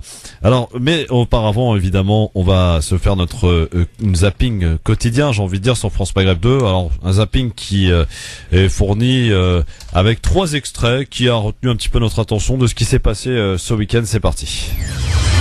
Zapping, les meilleurs moments qu'il ne fallait pas rater à la télé, à la radio, sur internet. C'est retour à l'émission de dimanche soir qui a plutôt bien marché d'ailleurs. Confession politique présentée par Karine Le Marchand. C'était sur M6 un dimanche soir et parmi les nombreux invités, voici cette confession plutôt particulière quand Nicolas Sarkozy révèle qu'il voyait Bernadette Chirac en cachette lorsqu'elle était à l'Élysée. C'est quelqu'un qui m'a toujours aidé, toujours soutenu, même quand son mari et moi, on s'opposait. Jacques ne voulait pas qu'on se voit. C'est pas vrai. Si, je vous assure. J'étais ministre de l'Intérieur et on se cachait pour se voir. Comme des amants, c'est drôle. Non, je vous assure. Se cacher pour se voir. Ne me gênez pas, enfin. mais Madame Chirac, quand même. Non mais, je dis comme. Et on se retrouvait chez un ami à elle et j'arrivais, personne ne le savait. Mais pourquoi faire? Mais pour parler, politique, parce qu'il voulait me dire, je vais vous aider, je vous aiderai, il faut tenir. Là, j'avais Chirac qui me tapait dessus, puis Bernadette qui me soutenait. On poursuit ce zapping avec Éric Zemmour qui est apparu un petit peu perturbé, même pas mal perturbé devant les caméras de BFM TV. Moi, je suis pour la liberté d'expression. rouillant comme pour les autres. Il a le droit de dire ce qu'on veut. Vous savez, la démocratie, je vais vous expliquer.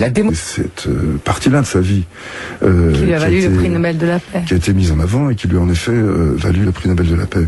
Enfin, on ne peut pas dire qu'il a été l'initiateur des négociations d'Oslo sans ajouter immédiatement qu'il en a été également le fossoyeur. Par exemple, en allant rompre une trêve avec les Palestiniens à Gaza lorsqu'il a donné l'ordre d'aller tuer l'artificier Ayash, ce qui a immédiatement déclenché des mesures de représailles de la part des Palestiniens. De même, il a attaqué le Sud-Liban dans l'objectif de se présenter comme un dur sur le plan militaire, puisque lui n'a jamais tiré un coup de fusil, il n'a jamais porté l'uniforme, alors ça lui manquait. Du coup, pour les élections suite à la mort de Rabin, il a lancé une attaque au Sud-Liban, qui s'est soldée par la mort de près d'une centaine de civils palestiniens, plus de plusieurs casques bleus, fidjiens, donc tout le monde s'en fichait, parce que Fidji, c'est loin. Donc lorsque Obama, pour qui j'ai du respect par ailleurs, compare Shimon Peres à Nelson Mandela qui est l'exemple même de l'homme qui a de façon intraitable œuvré d'abord pour la reconnaissance de l'injustice faite aux Noirs en Afrique du Sud, puis pour l'apaisement d'une situation qui était totalement embrasée, c'est-à-dire c'est une stature absolument exceptionnelle d'homme à la fois politique, de combattant, d'artisan de la paix. Faire de Nelson Mandela l'équivalent de Shimon Peres, c'est cracher à la figure de Mandela, selon moi. Ronnie Broman, pour terminer ce zapping, Ousmane, je suis sûr que tu partages l'avis de Ronnie Broman concernant donc cette comparaison qui a été faite à l'occasion de l'hommage, enfin de l'enterrement de Shimon Peres la semaine dernière par Barack Obama. Oui, effectivement, je trouve même honteux de la part d'un président noir, dont une partie de la population de la même couleur subit les affres du racisme.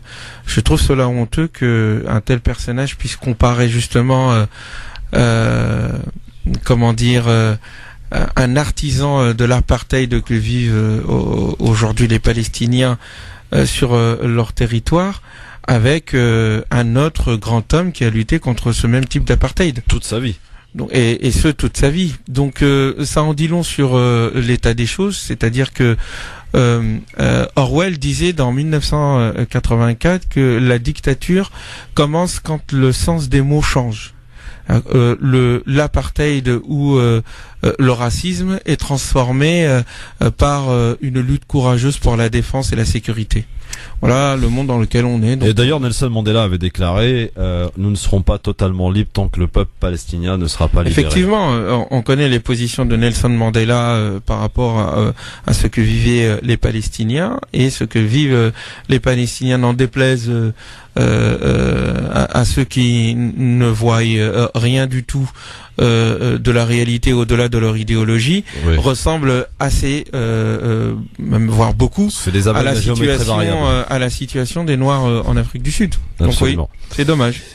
Sinon, Éric Zemmour qui commence à flipper de la prison. Écoutez, en temps normal, moi je suis pour le fait qu'on doit laisser à tout le monde la possibilité de s'exprimer et personne n'a à aller en prison parce qu'il s'exprime. Mais maintenant, comme la France aime être en contradiction avec les valeurs universelles des droits de l'homme qu'elle est censée défendre, elle a mis en prison un certain nombre d'individus qui ont dit leurs opinions. Quand bien même ces opinions vont à l'encontre de ce que moi je peux penser ou celles des autres. Donc je ne vois pas pourquoi cela ne devrait pas s'appliquer à Éric Zemmour. Mais vous voyez dans quelle situation on se trouve. Ridicule. C'est clair. Et puis alors là c'est un peu plus people, c'était hier soir Sarkozy qui déclare avoir vu à l'époque lorsqu'il était ministre de l'Intérieur Bernadette Chirac en toute discrétion, puisque Jacques Chirac ne voulait pas que Bernadette rencontre Nicolas et ils se rencontraient les deux chez un ami de madame. Ouais. C'est ridicule. Qu'est-ce que je dise moi, c'est mais ça en dit long aussi sur la situation dans laquelle on est entre Shimon Peres, Éric Zemmour, Sarkozy. On voit le dénominateur commun, c'est-à-dire une vision populiste, hiérarchique des relations entre les hommes et qui est soutenue au fond par l'establishment, quand bien même officiellement Chirac, donc Jacques, défendait la cause irakienne contre les États-Unis. On se rend bien compte que dans son dos, bien des choses se passaient.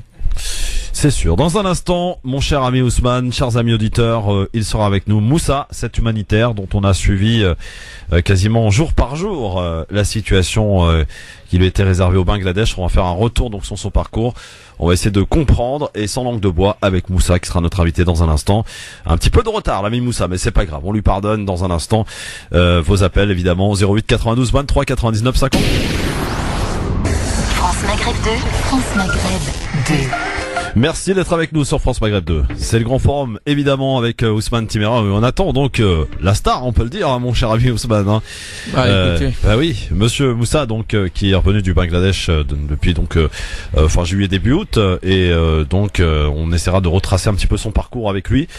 On posera la question d'ailleurs au directeur de cette radio, ce pourquoi la radio a décidé de s'engager, enfin de le suivre de manière quotidienne, puisqu'on avait consacré une chronique qui s'appelait La Minute de Moussa tous les jours, où vous aviez, vous en souvenez Ousmane, eh bien le comment j'appelle ça, le collectif, voilà, Free Moussa, qui s'est mobilisé, qui nous donnait des nouvelles quotidiennes donc du sort de Moussa. Donc on l'a suivi plus que jamais. Donc on souhaitait qu'il nous réserve, et c'est ce qu'il a fait d'ailleurs, sa première radio, sa première donc interview radio, bien sûr sur France Maghreb 2. Et c'est ce qu'il a fait d'ailleurs bien gentiment. Et il va venir dans quelques instants sur France Maghreb 2 nous donner de ses nouvelles d'abord, c'est ce qui nous intéresse, et puis retracer un petit peu son parcours, sa mésaventure qui l'a conduit quand même jusqu'en prison au fin fond du Bangladesh parce qu'il avait ce tort peut-être de se soutenir les Rohingyas. Démocratie, hein, il y a un principe de base, c'est la liberté d'expression même pour des propos choquants. Moi, il y a des tas de propos qui me choquent tout le temps à la télévision et qui ne vous choquent pas à vous, mais qui me choquent moi. Est-ce que je demande immédiatement à ce qu'ils soient punis par la loi ou par la justice? Mais dans quel monde vivez-vous? Dans quel monde vivons-nous où dès qu'il y a des propos qui vous choquent, immédiatement vous demandez à la justice de les punir? Vous avez peur de la prison? Je vous pose la question parce que Jean-Marc Royan a été condamné lui à 8 mois, donc... Mais qui n'a pas peur de la prison?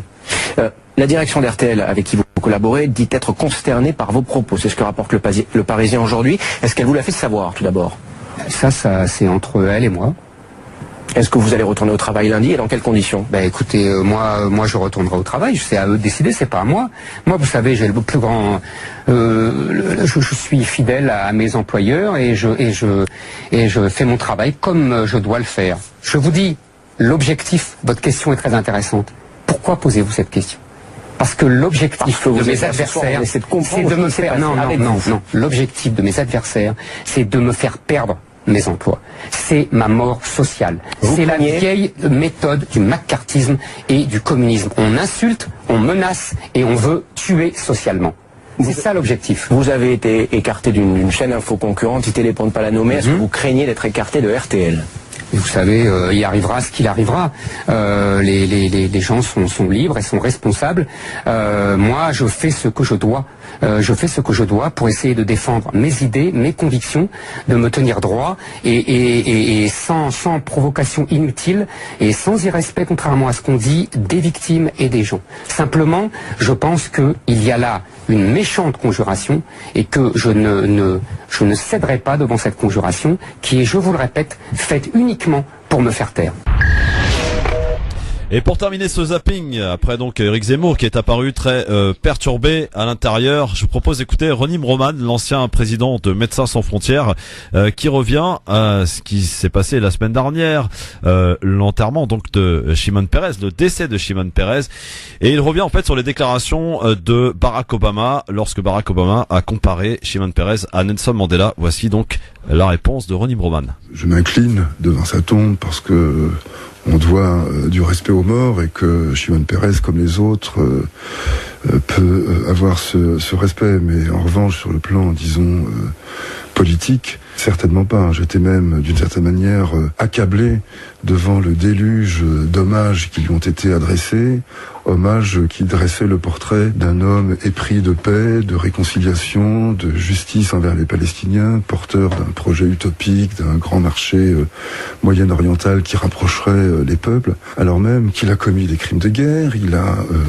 jeté de l'huile sur le brasier palestinien, il a donné son feu vert à l'établissement de colonies, d'avant-postes dits illégaux, même dans le lexique israélien. Alors bien sûr, il a été également l'artisan d'Oslo. Et